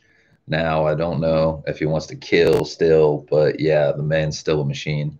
It's hard to say. Roy has been fighting more than 1 year ago. Mike is not. And, dude, that's another thing, too. Like, dude, I'm still in virtual awe of the last fight I watched, which was Wilder versus Tyson Fury, the rematch. Dude. Fucking no words, man. Wilder fucking shit the bed, in my opinion. That fool. I can't believe that, dude. I cannot believe that. I can't believe his fucking team threw in the towel. Like, if you have he was done for regardless. Like, I understand why they threw in the towel, but if you're getting paid by a fighter, you're his trainer, you're his coach, his cut man, whatever. If y'all have an unwritten agreement or fucking, you know, like unwritten rule, fucking do not throw. I don't care if my head falls off. You don't throw in the towel. That's my decision, right? Fucking, they shouldn't have thrown in the towel. Because, dude, I'll put it to you this way. You remember the Ortiz fight? Ortiz almost had him. Ortiz almost had Wilder. He was power punching the fuck out of him, had him on the ropes, looking wobbly. It did not look good, right? Right? And what did Wilder do? Somehow, some way, he mustered through that. Bell rang. Next round, came back, beat the fucking brakes off Ortiz. Not saying that probably would have happened with fucking Fury, but there is the possibility. You know what I mean? Like, you don't throw in the towel. Throwing in the towel is some. Unless he was like, you know, his eyes rolled in the back of his head and he was hemorrhaging, coughing up blood or something through his mouthpiece or something. That's the only way you're throwing in the towel. Like, that's the crazy thing, man. Have you seen him work out? Mike is still a beast. Yeah, for real. Mike's got to knock him out quick. Dude, Mike Tyson's fucking nuts.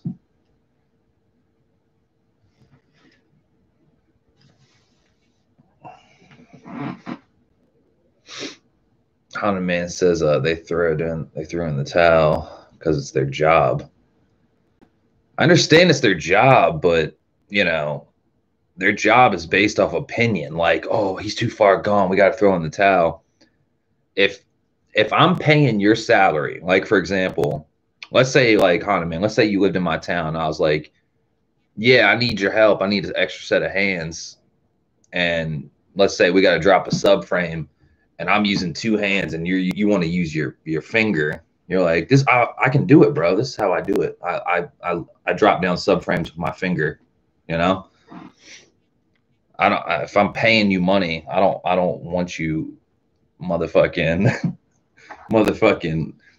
helping me drop a subframe with your finger. I'll be like, yo, use two hands, you fucking genius. You're sketching me out. You know what I mean? So if you're paying someone to do a service, you should have it your way, you know, like, hey, do it this way. You know, for example, he's paying that whole team's salary. Yo, we do not throw in the towel. That's all I'm saying. Yeah, they had a right to throw in the towel just off like the way it was looking. But I'm saying if he pays this man's salary, you do not throw in the towel. You're going against your employer. If your boss gives you an order, you don't say, well, boss, you know, I'm not really feeling it today, so fuck you. Have a nice day. I'm going to beat my dick with sandpaper in the corner. You go do it.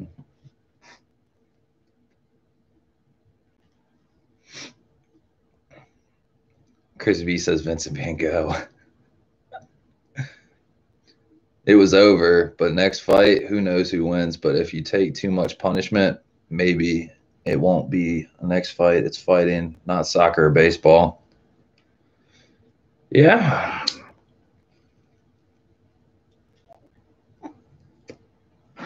True story, but you know, okay, for example, here's a perfect example.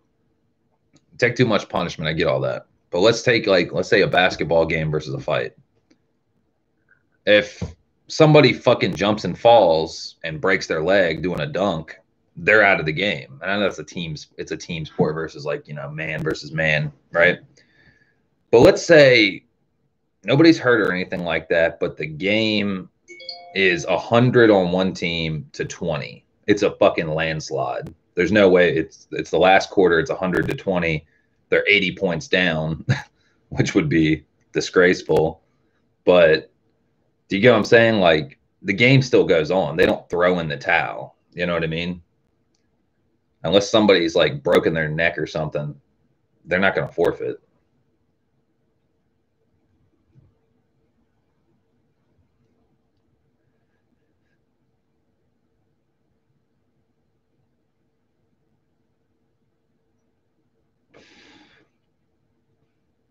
Screw says, yeah, I don't know if it was the third fight then.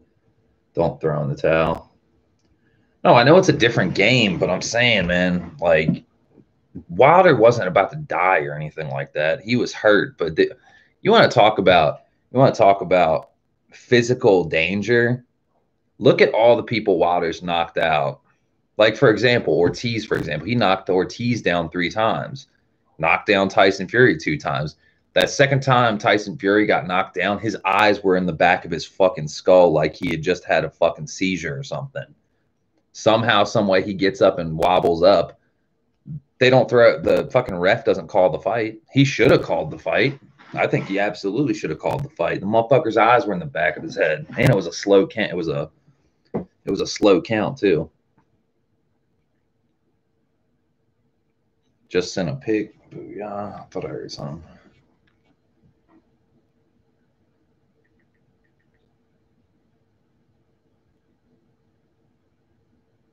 Oh shit. Looking fresh. Yeah, I could give you your moderator wrench back. I took that shit away because I thought you were some sketcher. I was like, how'd this person get a moderator wrench?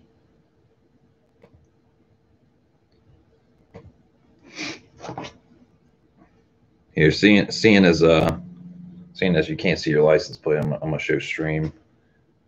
It is old school with his fly ass DA9 diecast. Oh yeah. He says we're good, loyal file. That's right. You've been around since the beginning, man. For real.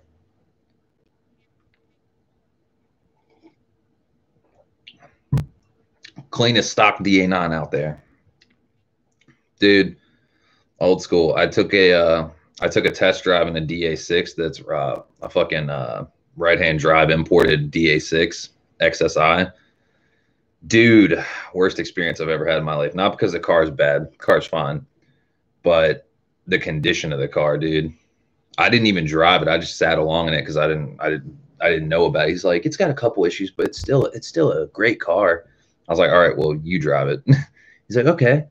So coming up to first fucking, coming out the parking lot, get to first to second gear. When he shifted to second gear, dude, it sounded like the axle was about to snap out that motherfucker.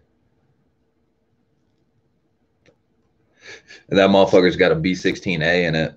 And the fucking, we took another ride in a EG, a right-hand drive EG that had a single overhead cam in it. And the fucking EG felt faster than the B16A DA6. I was not impressed.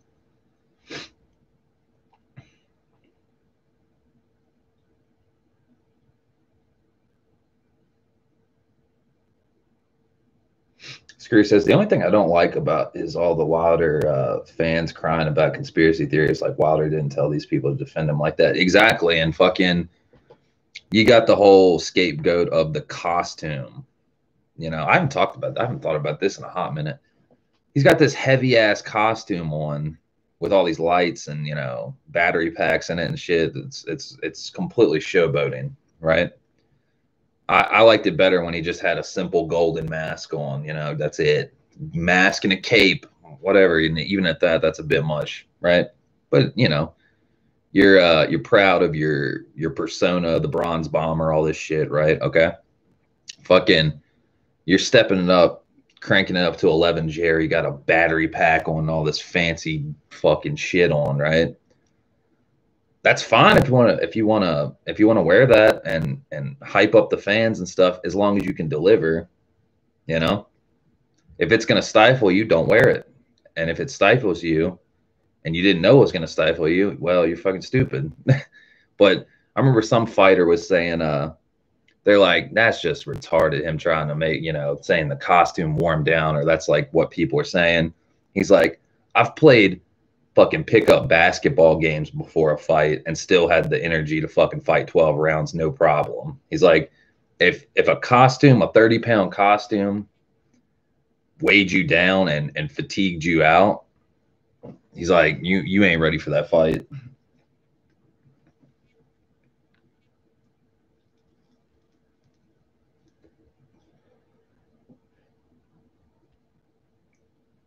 Let's see. What about all the robbing that company was doing? Forgot the name of them. You got your stuff there. Fucking J-Spec, dude. And dude, the fuck part, it hasn't been proven yet. There is speculation involved. But yeah, that speculation definitely doesn't look good. You know what I mean? And people made videos on it. Like Adam Iville made a video on it. Your Car Bro, even Honda Vlogs fucking, I knew Honda Vlogs would fucking put that on the recap. And my personal take on it, My personal take, because I've bought stuff there. Gears and Gasoline has bought stuff there. Gears and Gasoline bought his B16B Civic Type R swap there, his K24 there. So if there's any repercussions on the customers, like me and Gears and Gasoline are going to be the top two motherfuckers to get fucked.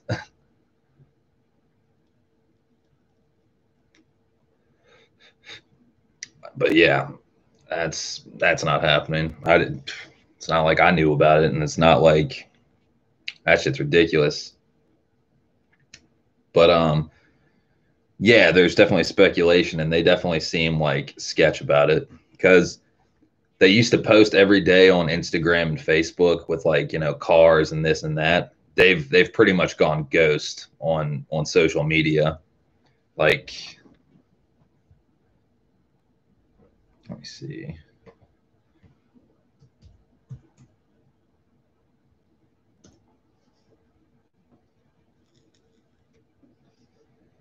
Plus, he knew exactly how heavy that was when he tried it on before. If he didn't like the weight, they could have changed it. He wasn't tired. I just think he didn't train hard. I think that's what it came down to. I think he got too comfortable with how the first fight came out. He knocked the fuck out of Fury twice, and then it was a tie. And honestly, Fury should have won off points, you know? Like, yeah, he knocked him down in the, like, what was the 10th or 11th round, but I think points wise, Fury got more hits in, because Wilder's a fisher. He's fishing for that fucking right hand. You know what I mean?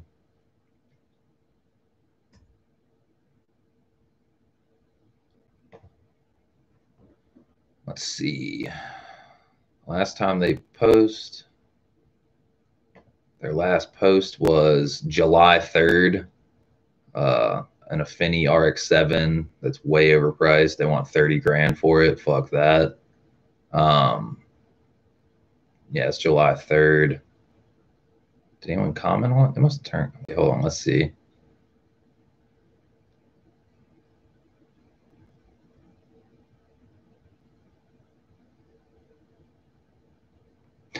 Someone said on the RX-7 for sale post, said, damn, I feel bad for the owner. Fellas barely post, people already coming at him.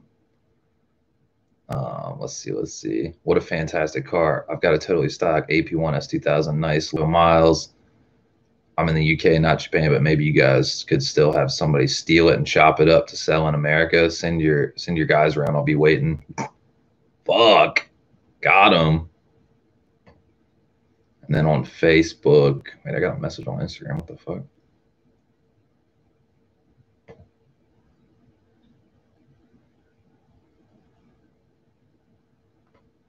Wait, what the fuck is this?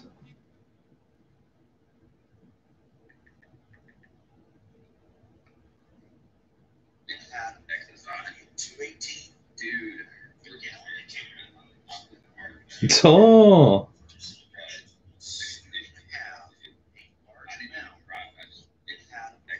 This shit. This man's he's got three things going on. Tough, Kev. This man's watching Shades, doing some equilibrium ratio shit, and playing League of Legends. Tough. True. Wilder just got gassed. He wasn't tired. He became tired when his shit was getting pushed in. The trilogy is definitely going to be close now after all this time in between. Yeah, it's definitely, dude. And I think another aspect of it is, you want my honest opinion? I think this shit is like almost not as bad as pro wrestling, but it's a lot of theatrical content. The first one, he got knocked down, but he won by points, but it's a tie. Then he comes back, Fury fucking beats the brakes off of him. Then the third one, it's going to be neck and neck and someone will win, right? It's a lot of theatrics. And you want to know why it's theatrics? Because these fights fucking pay. There's so much money involved in these boxing fights, you know? These boxing matches, dude, we are talking a lot of revenue, a lot of money. Ticket sales, pay-per-view, concessions, fucking flights, fucking travel, gas, dude. People, sporting events, they fucking generate so much money. It's unreal. What's up, Monkey Wrench? How you doing, man? But yeah, it's just crazy.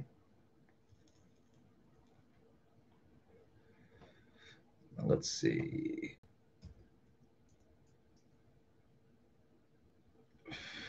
There's a Facebook group called JSpec Auto Exposed. That's funny as shit. Yeah, not to mention all the bookies and bets. Yeah, that's another thing too.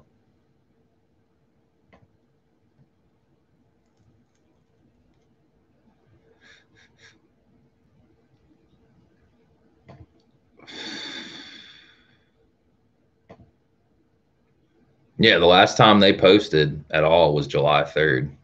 That's it. What's today? The 27th. So they used to be on a system where they would post every day, every other day maybe. Now they're barely posting. And I mean, it's just they're getting bombarded with like they're not even answering questions or comments anymore. Like this guy says, I'll still buy a GTR from him for the right price. LOL. What documents come with this car?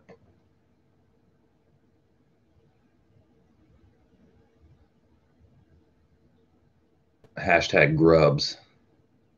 It says 43 comments, but I only see 8.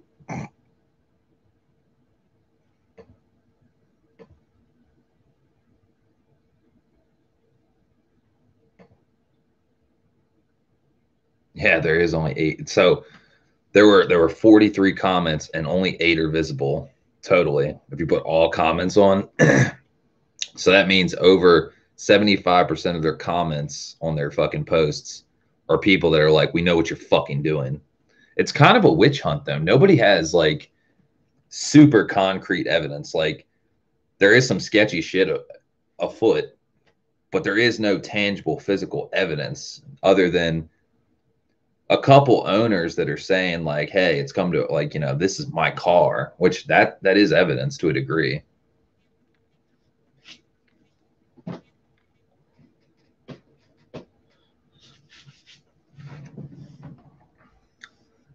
But one thing I'll let you guys in on, so if you watch Your Car Bro, he's like diving deep into it. Who owns JSpec? Who's their importer? There's all these like weird, like, you know, non-Japanese names. I've talked to Sam before, right? The owner. I remember the first time I went there, I said to him, I was like, man, you guys have a hell of an inventory. Like, where the hell do you get all this shit from? Like, obviously Japan, but like, what's the setup like? You know? He's like, I was like, do you guys just scout this shit on the internet, or you got somebody in Japan? He's like, yeah, my brother's on foot in Japan. He goes and scouts all the stuff we get, and you know, loads up the shipping containers and stuff like that. And their importer, they're trying to say it's like their importer's fault. Their importer is his brother. That's what he told me. I don't know if that's true or not, but that's what he told me. It's definitely sketchy. If you guys want my honest opinion, though, there's no way all that stuff is stolen. Like everything in their warehouse, you guys got to be there. You got to walk into this place and see all the stuff they have. There's no fucking way all that stuff is dirty.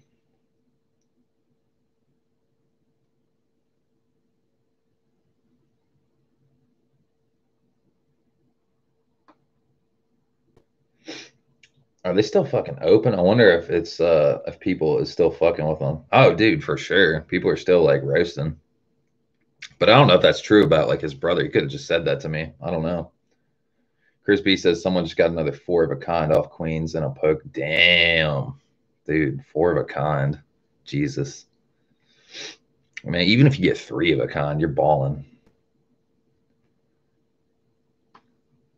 Screw says, LOL, threw bro under the bus. Dude, I'll throw anyone on the bus I want, dude. Like, it honestly has me skittish. It has me worried. Like, until the facts are laid out on the table. You know what I mean? Like, I can't fuck with them. And plus, towards the end, when I was trying to buy those Volk wheels, they were straight dicking. They were trying to get full retail and then some more. Like, I've never been treated so disrespectful. Like, when I bought my stuff from them, literally, they hooked me up on good deals all the time. They understood I'm building a car, and now it's like they're fucking, you know, kind of hesitant on giving me good deals because they think their shit don't stink or something. I don't fucking know. Monkey Wrenching says, just curious, why does anyone care so much rival businesses?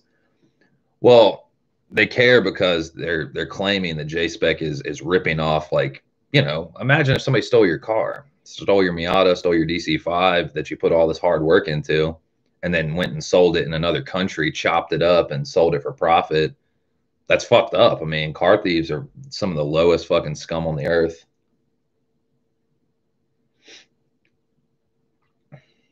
They care because stolen property. No way, dude. Says your car bro used to work at an importer in Japan, so he knows how that shit works. Yeah, I think it's a witch hunt, honestly. I think that's what it comes down to. We live in a type of culture that's very offended very easily. You have to watch what you say. You have to watch what you do. You have to watch what, you know, all aspects of what you do, right? So, like, in my opinion, let's say you bought a computer off Craigslist, right? You need a computer. You see a MacBook, you see a gaming PC, you see whatever, you see a pair of fucking Nikes or whatever. You don't question that because that's for your personal benefit. You're like, oh, I want a pair of shoes. My iPhone's busted. I need a new jailbroken iPhone, right?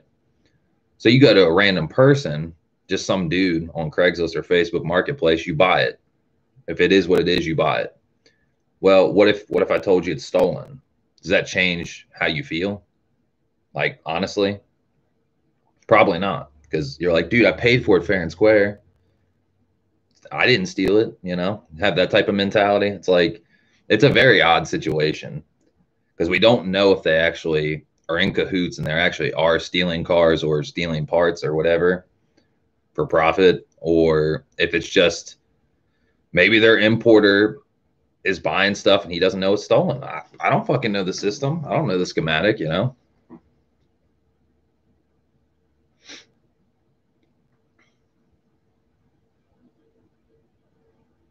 Something had to have happened that sparked the question. Well, that was the thing. Like, people, the internet's a really big place. So some dude with like a rare body kit on a EK9 Civic hatch saw that JSpec was selling this front end clip that looked exactly like his, and it's a rare body kit. Just because it's a rare body kit doesn't mean it's his. Like, it's, unless it's a one of one, like he built it and nothing else in the world looks like it, that'd be one thing. But coincidentally, his car was stolen in Japan, and then months later he sees JSpec has a clip, a white front end EK9 clip with that same bumper and same, you know, same similarities that almost look virtually identical, but a body kit's a body kit, you know what I mean?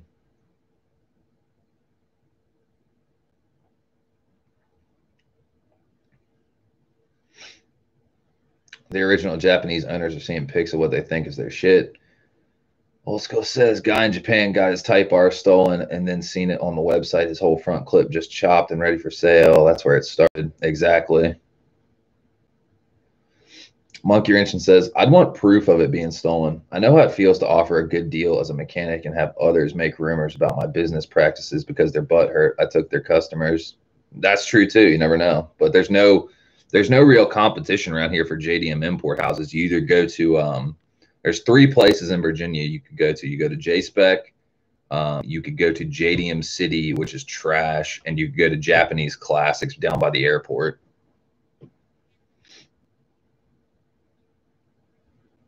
Same paint chips and shit. What's up, Honda Vlogs? It was the same car. The tow hook was even still there. So then it sounds like the investigation should be done on the Japanese side. And that's exactly what JSpec said. They, on May 29th, they said they addressed it and have a long ass post. It says, dear customers, as you're all aware, it recently come to our attention that a number of false allegations are being made against our staff, family, and businesses. Allegations go so far as to accuse us of stealing vehicles and reselling these vehicles and parts. We are currently working with local authorities in Japan to go through a proper investigation. First, we would like to express our most sincere sympathies to any Japanese car enthusiast who might have fallen victim to car theft activity. We here at JSpec are gearheads to the core, and would never knowingly profit off another enthusiast's misfortune. We have worked very hard over the years to make sure that our customers receive the best quality, legitimately sourced Japanese parts. It is one of the reasons we've been able to build such a loyal customer base over a decade plus of customer service. Yada, yada. We do not cut up stolen cars for profit or otherwise, nor do we import, export stolen vehicles. Auto theft is a federal crime, and we never jeopardize ourselves or our established business. Yada, yada. You get the gist. You know.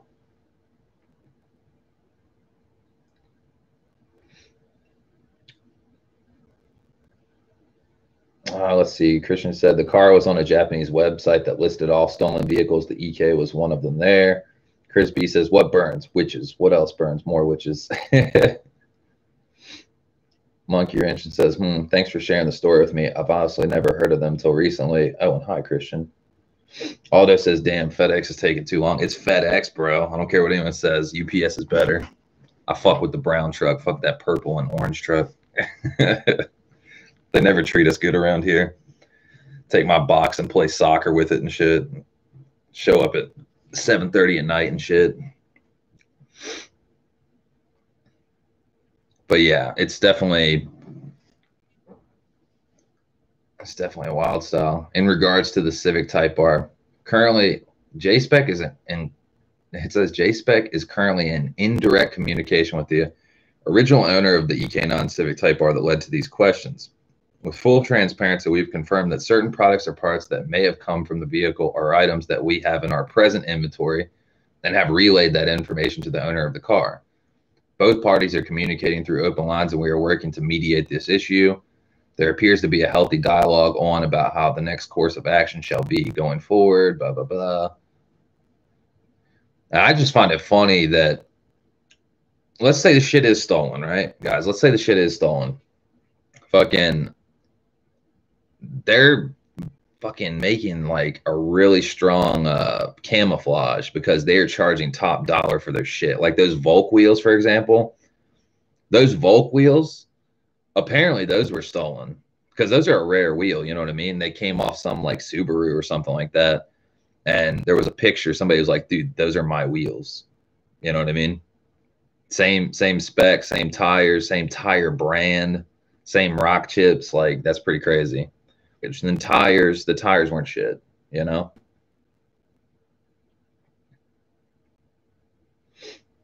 Where are we at? I was going to buy a front sway bar, but I'm going to wait and see if I can grab a used one.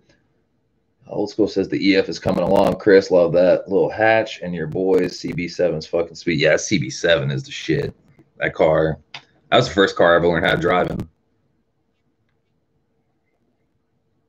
That was the first car I did a burnout in. Surprised I didn't drop the transmission in a fucking automatic CB7. Fucking getting that bitch rolling fucking 5-10 miles an hour backwards, kick it into first. Bitch would start fucking roasting tires. Pretty sure that transmission hated its life.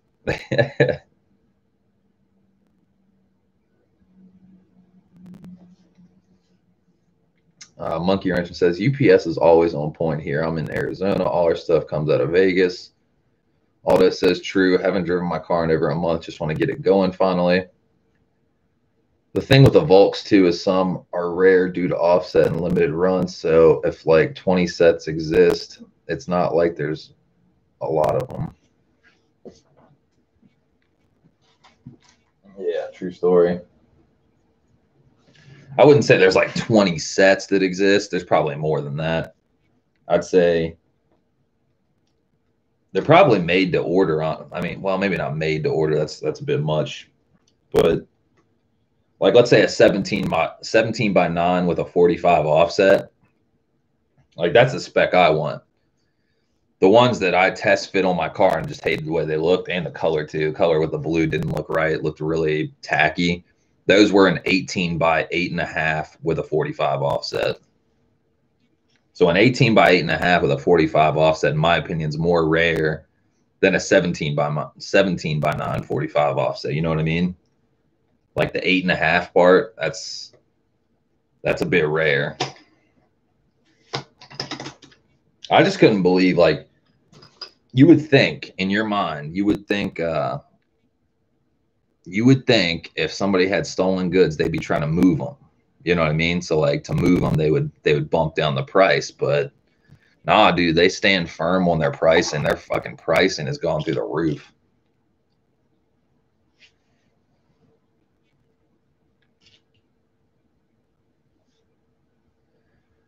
If they're buying boosted cars and his brother is doing it, I hope they sink like the Titanic and a massive class action suit is brought against them.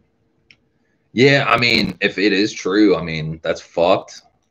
But if it is true, it affects me. I hope it doesn't affect me, but it might. I don't fucking know. But not good.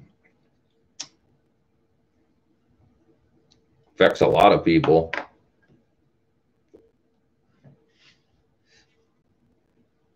I guess calling boosted is an age term. I don't know. Boosting cars doesn't mean turbo. The original aspect of that, boosted cars means hot stolen fucking cars. I agree with you on that. Goddamn boosted boys fucked everything up.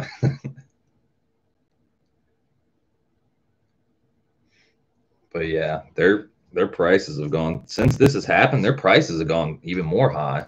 That's the crazy part.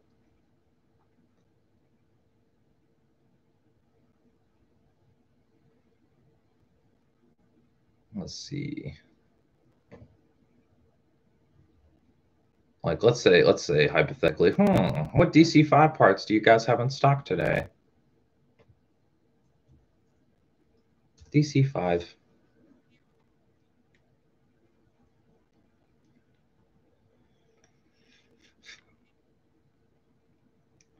They still got the same shit. They're just sitting on. Nobody's buying.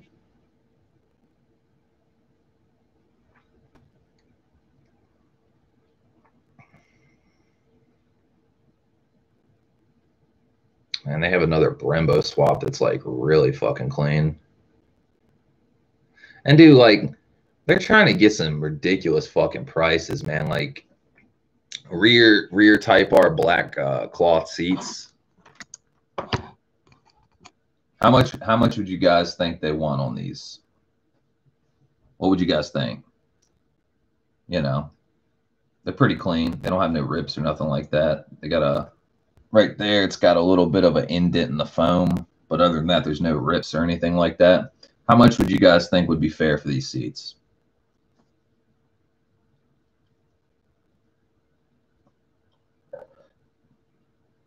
$2,000. They're the rear seats. It's not the front seats. Old school says 200. Okay, maybe screw me at 200. This is why we need our moms to write our names on the inside of our cars so they never get stolen. Just kidding. Old school says I've had 3 cars stolen in my life and it fucking sucks. Let me tell you. Oh, I'm sure, dude. I worry about it all the time. Oh, fair price. Like, yeah, I mean, like, you know, average price, you know, see a pair of Type R rear seats for the DC5. What would you guys pay?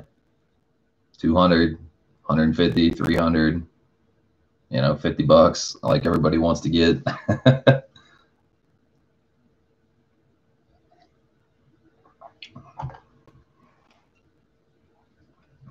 Aldo says 450. Tough. All right, I'll sell them to you for 450, Aldo.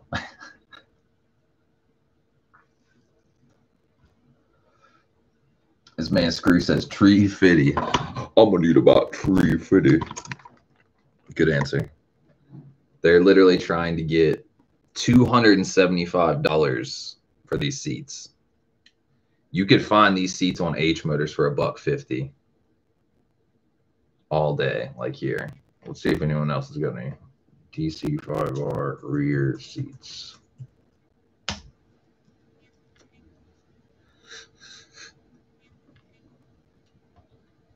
Well, obviously, if you shop at DC5Rparts.com, he's charging $400 for a fucking set. And let's see what they look like. They look in worse shape and they're $400. Good God. This fucking guy. Oh my God, it's so evil. All right, let's see what eBay's got to offer.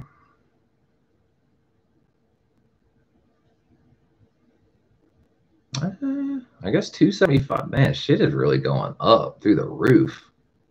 Yeah, I guess from eBay perspective, and these look horrible. These look real bad for 275. So I guess 275 is not that bad of a price. I've seen them go for cheaper than that. If they were hella fresh, but not all clapped out though. Yeah, like the ones on eBay, dude, like this shit is disgusting looking. Like here, this is what 275 buys you from Jacksonville, Florida, JDM Shop USA. Look how clapped out these motherfuckers are. Look at that, bro. That's what 275 buys you. That shit is trash.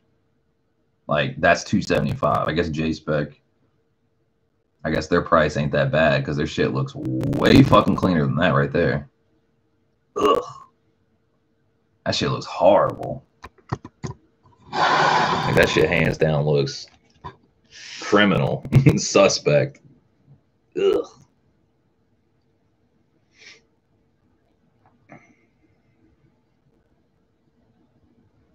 Yeah, that's the only ones on there too. That's wild. So, anybody else? ICB? I don't think ICB has any. No, it says they're back in stock. $300. God damn, the rear seats really cost that much. I've seen them on H-Motors for like $150, $175. Yeah, I would definitely buy them from. Oh yeah, I would definitely buy them from. Those ones on. Honestly, those ones on J-Spec don't look that bad. They're a little faded, sun faded in the middle on the seat. Dude, you want to know something funny? I think the top part. All right, here, let me show you guys. See if you can see the difference. Maybe, maybe not. The top piece right here, the backing, these are definitely DC5 because you can tell by the little puller thing right here to recline it, to drop the seat. This right here does not look like a DC5R bench seat. I don't think it's a DC5R bench seat. It looks weird, right? It definitely looks odd because it does, dude. The seat belt, it doesn't have the seat belt things right here. The seat belt thing should be here and here, right? Look at the ones on ICB. See, this is the bench. You can see there's the seat belt where the seat belt pulls through, and you see how wide it looks right here. It looks completely different than this right here, hands down. That's not the same bench seat. I should call him up and tell him that. Be like, hey, this is the guy that spent 10 grand in your fucking shop. I was looking at your DC5R rear seats. Yeah, they're not. That bench seat is wrong. Oh, really? Yeah. Now, give me some bulk C28s for free.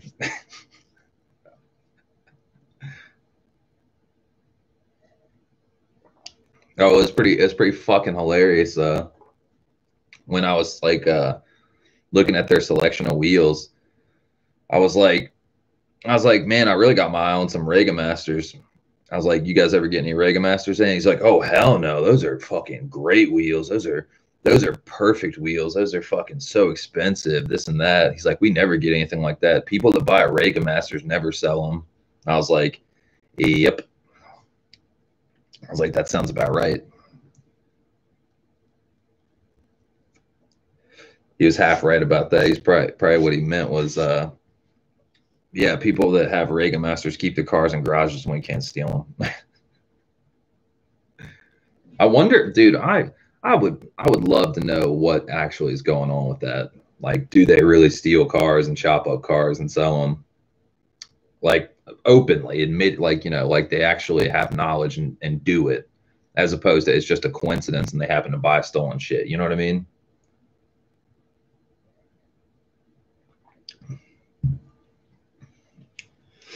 Old school said HMO has HMO has great prices, dude.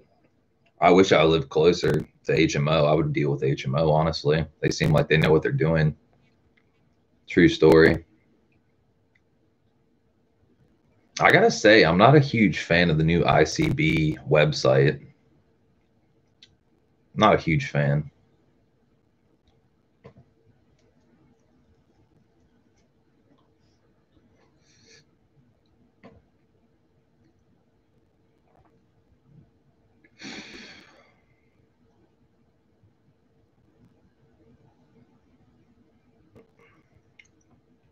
Dude, $3 grand for wheels is just. I swear, man, if they ever got a scratch on, I'm pretty much just like getting my deathbed. I'd be like, this is not right. I can't believe this happened.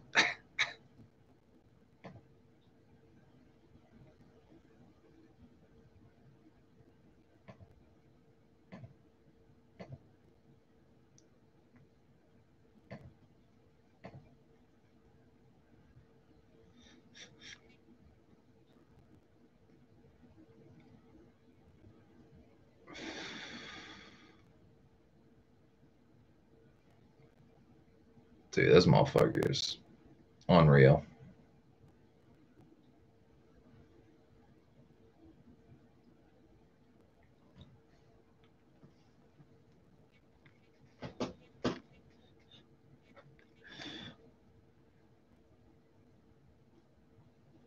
True story. What's everybody got going on today?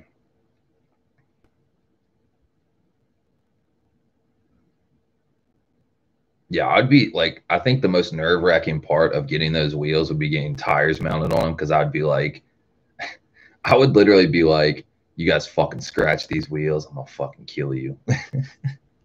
Fucking mounting tires and balancing them and stuff, putting them on the machine, I'd be like, you better not fuck up. These motherfuckers cost $3 grand.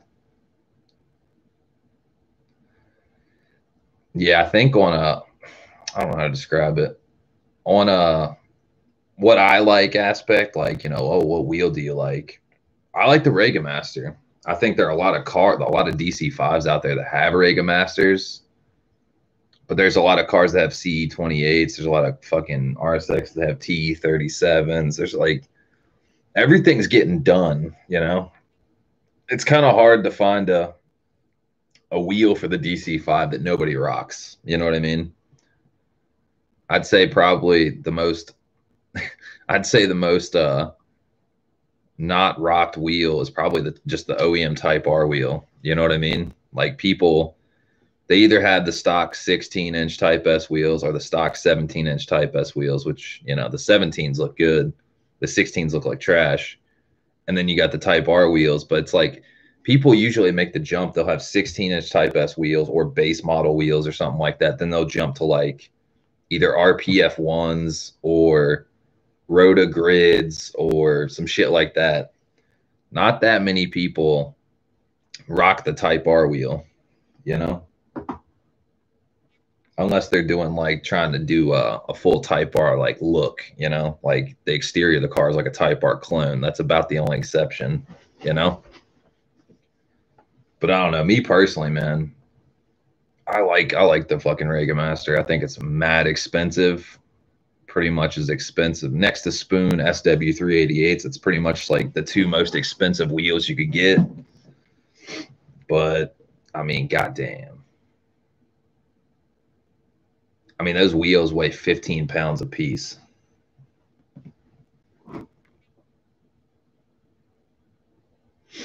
Chris B says, dude, I disputed that $413 charge on my card today for the clutch job. I already got it back in my account. Dude, fucking fire. Let's go. That's fucking awesome, dude. Happy for you. You still broke your sensor, but dude, getting $400 back as opposed to getting nothing back, come on. That's a win. So you guys don't know what we're talking about. Chris works like 12-hour days all the time. He ain't got time to do his clutch. So he paid a family friend that's worked on his like diesel vans, his girlfriend's diesel work vans and shit. Known him for a couple years. So he, you know, gets a quote like, hey, can you do my clutch on my RSX? Quotes him like $400, right? Fucking dude takes the subframe off, takes the fucking axles and the rotors out and all that stuff. breaks one of the ABS sensors, which is pretty expensive, like $150, and then just dips out and is like, hey, I got to go to the parts store to get this sensor, this broken sensor, yada, yada, never comes back. And because Chris trusted him, he paid him up front, and then the dude is never to be seen again.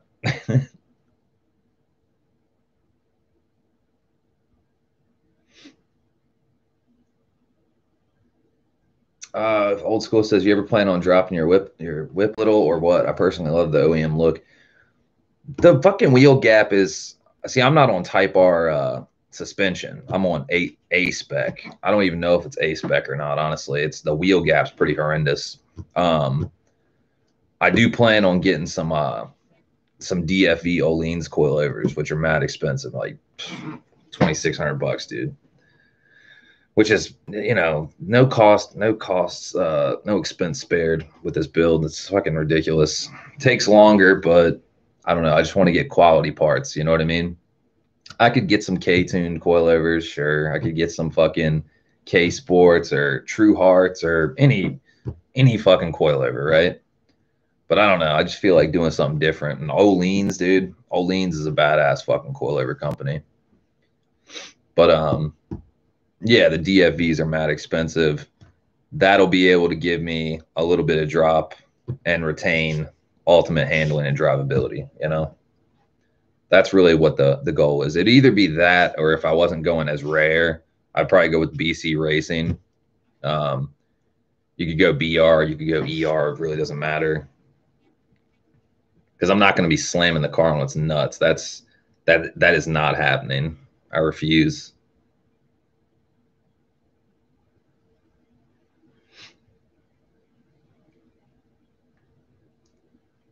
I would love to drop mine, but don't want to lose the ride quality. I'll save for a minute for top shit. Pays off in the long. Exactly. And like the way the Öhlins, like, you know, the DFV setup is, I mean, it's a little bit overkill, but like, dude, I think the ride quality is going to be even better than stock, honestly. Because I'm not going to be dropping the car on its nuts. I've already done that before. That shit is a headache.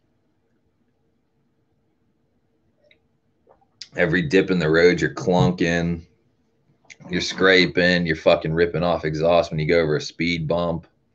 You got to walk on eggshells with the car. It's not what the car was meant for.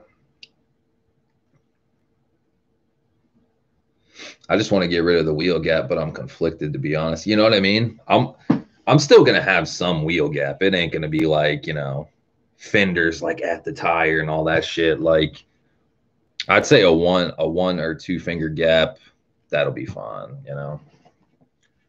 I might drop it like another inch.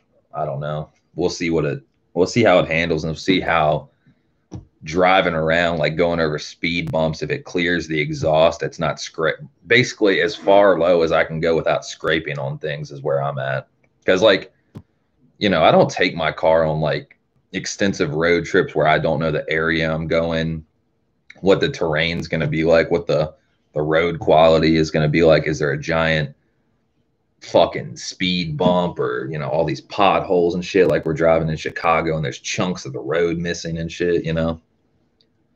Because I do miss the you know, you have to, it comes down to handling versus ride quality. Where is the sweet spot, you know? Because with the silver car didn't even have coilovers. It had fucking stock assembly, but just swapped out the springs for New Speed race springs, which they don't even make anymore. Those bitches dropped it 3 inches in the front, 2 1/4 in the back, and that car handled fucking crazy good. Like, you know, go 130 miles an hour and it felt pretty stable, honestly, you know. And now in this car with the bad alignment and the horrendous wheel gap, like you go like 100 and you feel sketched out. You're like, this fucker feels like it's about to fucking do a 180.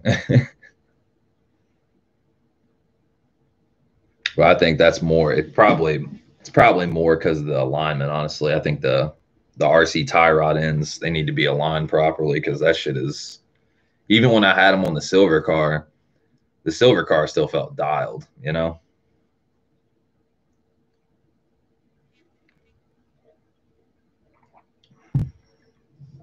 True story. But yeah, it's kind of a catch-22. Do you want ride quality or you want handling, you know?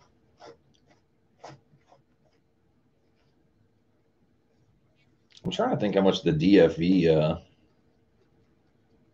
coilovers lower it. Let me see.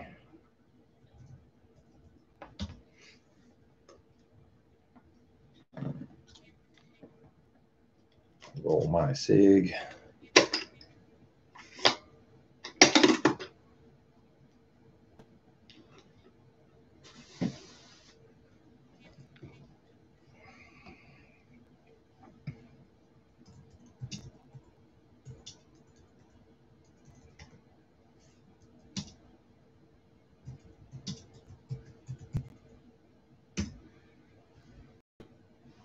All right, let's see.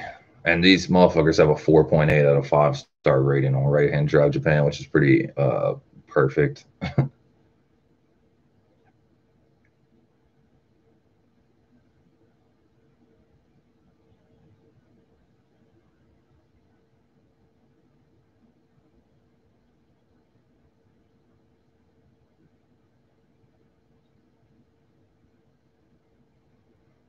Let's see.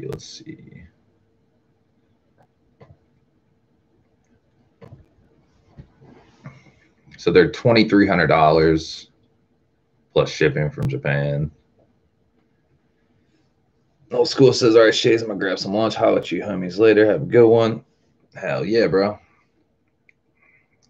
Wait, so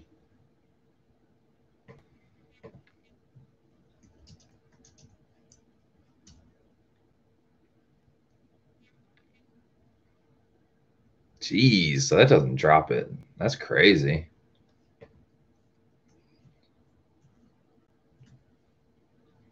So the fucking Oleans, they don't drop the car like at all. In the front, it'll be an inch, and in the rear, it'll be 0.8 inches. They're saying from stock DC5 Type R.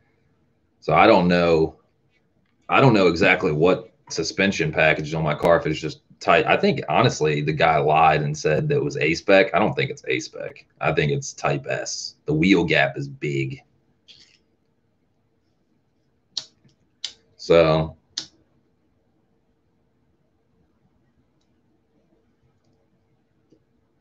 I would honestly I'd have to measure, in my opinion, I would have to measure the yeah, and wait, hold on. Let me look at the picture of this shit.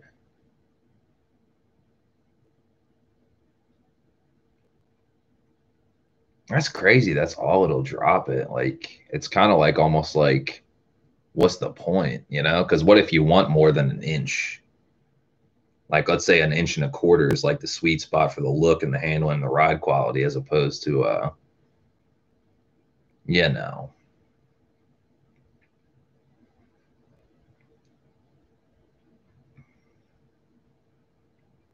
That's an interesting thought. I hadn't even thought of that.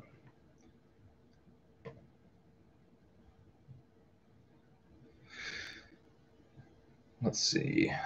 It's got 20-way dampening. It says drop from OEM, so that'd be DC5 Type R suspension. 25 millimeters in the front, 20 in the rear. It's got the spring length. The spring length is 180 in the front, 180 in the rear. Which is odd because I think the main thing, another aspect of it is that shit is going to save a lot of weight over stock, because in the front, the McPherson strut in the front, it has like a big spring. In the back, it's got like a smaller for the rear setup. You know what I mean?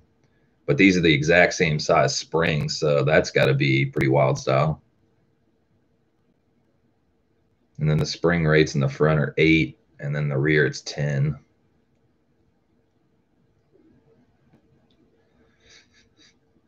Yeah, I'm not too sure on that.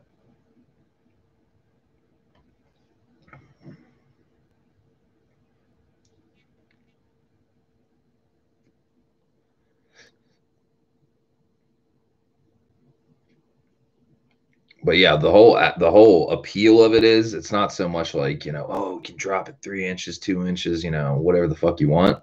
It says this full setup has been developed to provide the ultimate setup for overall handling performance from street to spirited applications. This premium setup provides a significant improvement in handling characteristics for all driving applications. Ultra lightweight construction from casing, brackets, and valve for massive weight reduction and beautiful durable finish for long-lasting pristine reliability. Continually perfecting suspension, this series provides no compromise design for the ultimate in harmony between performance, handling, and control with supreme ride comfort. That's really what you're paying for, honestly. I don't think it's so much like, bro, we can slam it. It's like, no, it's the handling and the fucking ride, the ride quality, basically, because anything's got to be better than what I got now,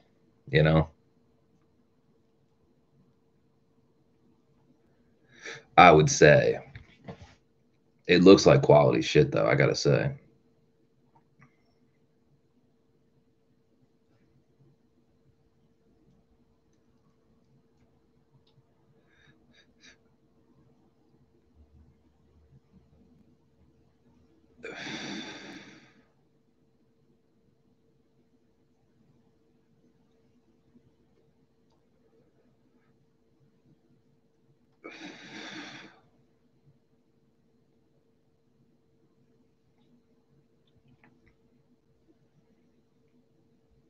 Yeah, I think I would also do the most sacrilege thing you could do.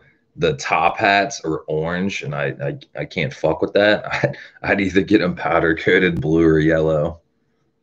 I bet people would get mad. Be like, how could you do that? They're Oleans. It's like, dude, I don't want orange top hats. That shit is weird looking. My engine bay is gonna look like a fucking New York Knicks jersey, blue and orange. Christian's probably over there pulling his hair out like, bro, how could you?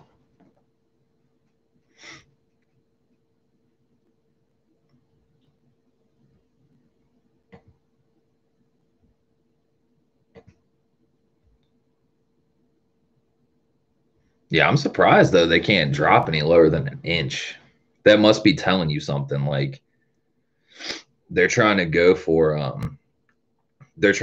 ride, like handling versus ride comfort, like ride quality. So like anything dropping the car, anything over an inch is pretty much compromising ride quality, basically, is what they're saying, most likely.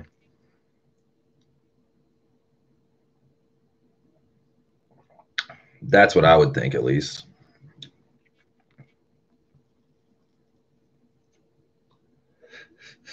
But anyways, guys, I guess we're gonna wrap up shop here, winding down. Fucking yeah, a lot of good topics. Dude, we had a lot of people in here earlier. It was like 11 people in here. I don't know what that was all about. But nonetheless, it's fucking another hot day here. Probably gonna drive the car. I got a video I'm gonna edit tonight. I'll throw that up. Let you guys hear the fucking exhaust in the car. Some ripping, all that. But it's good shooting the shit with you guys. I'll catch y'all later. Y'all have a good fucking day. Be y'all.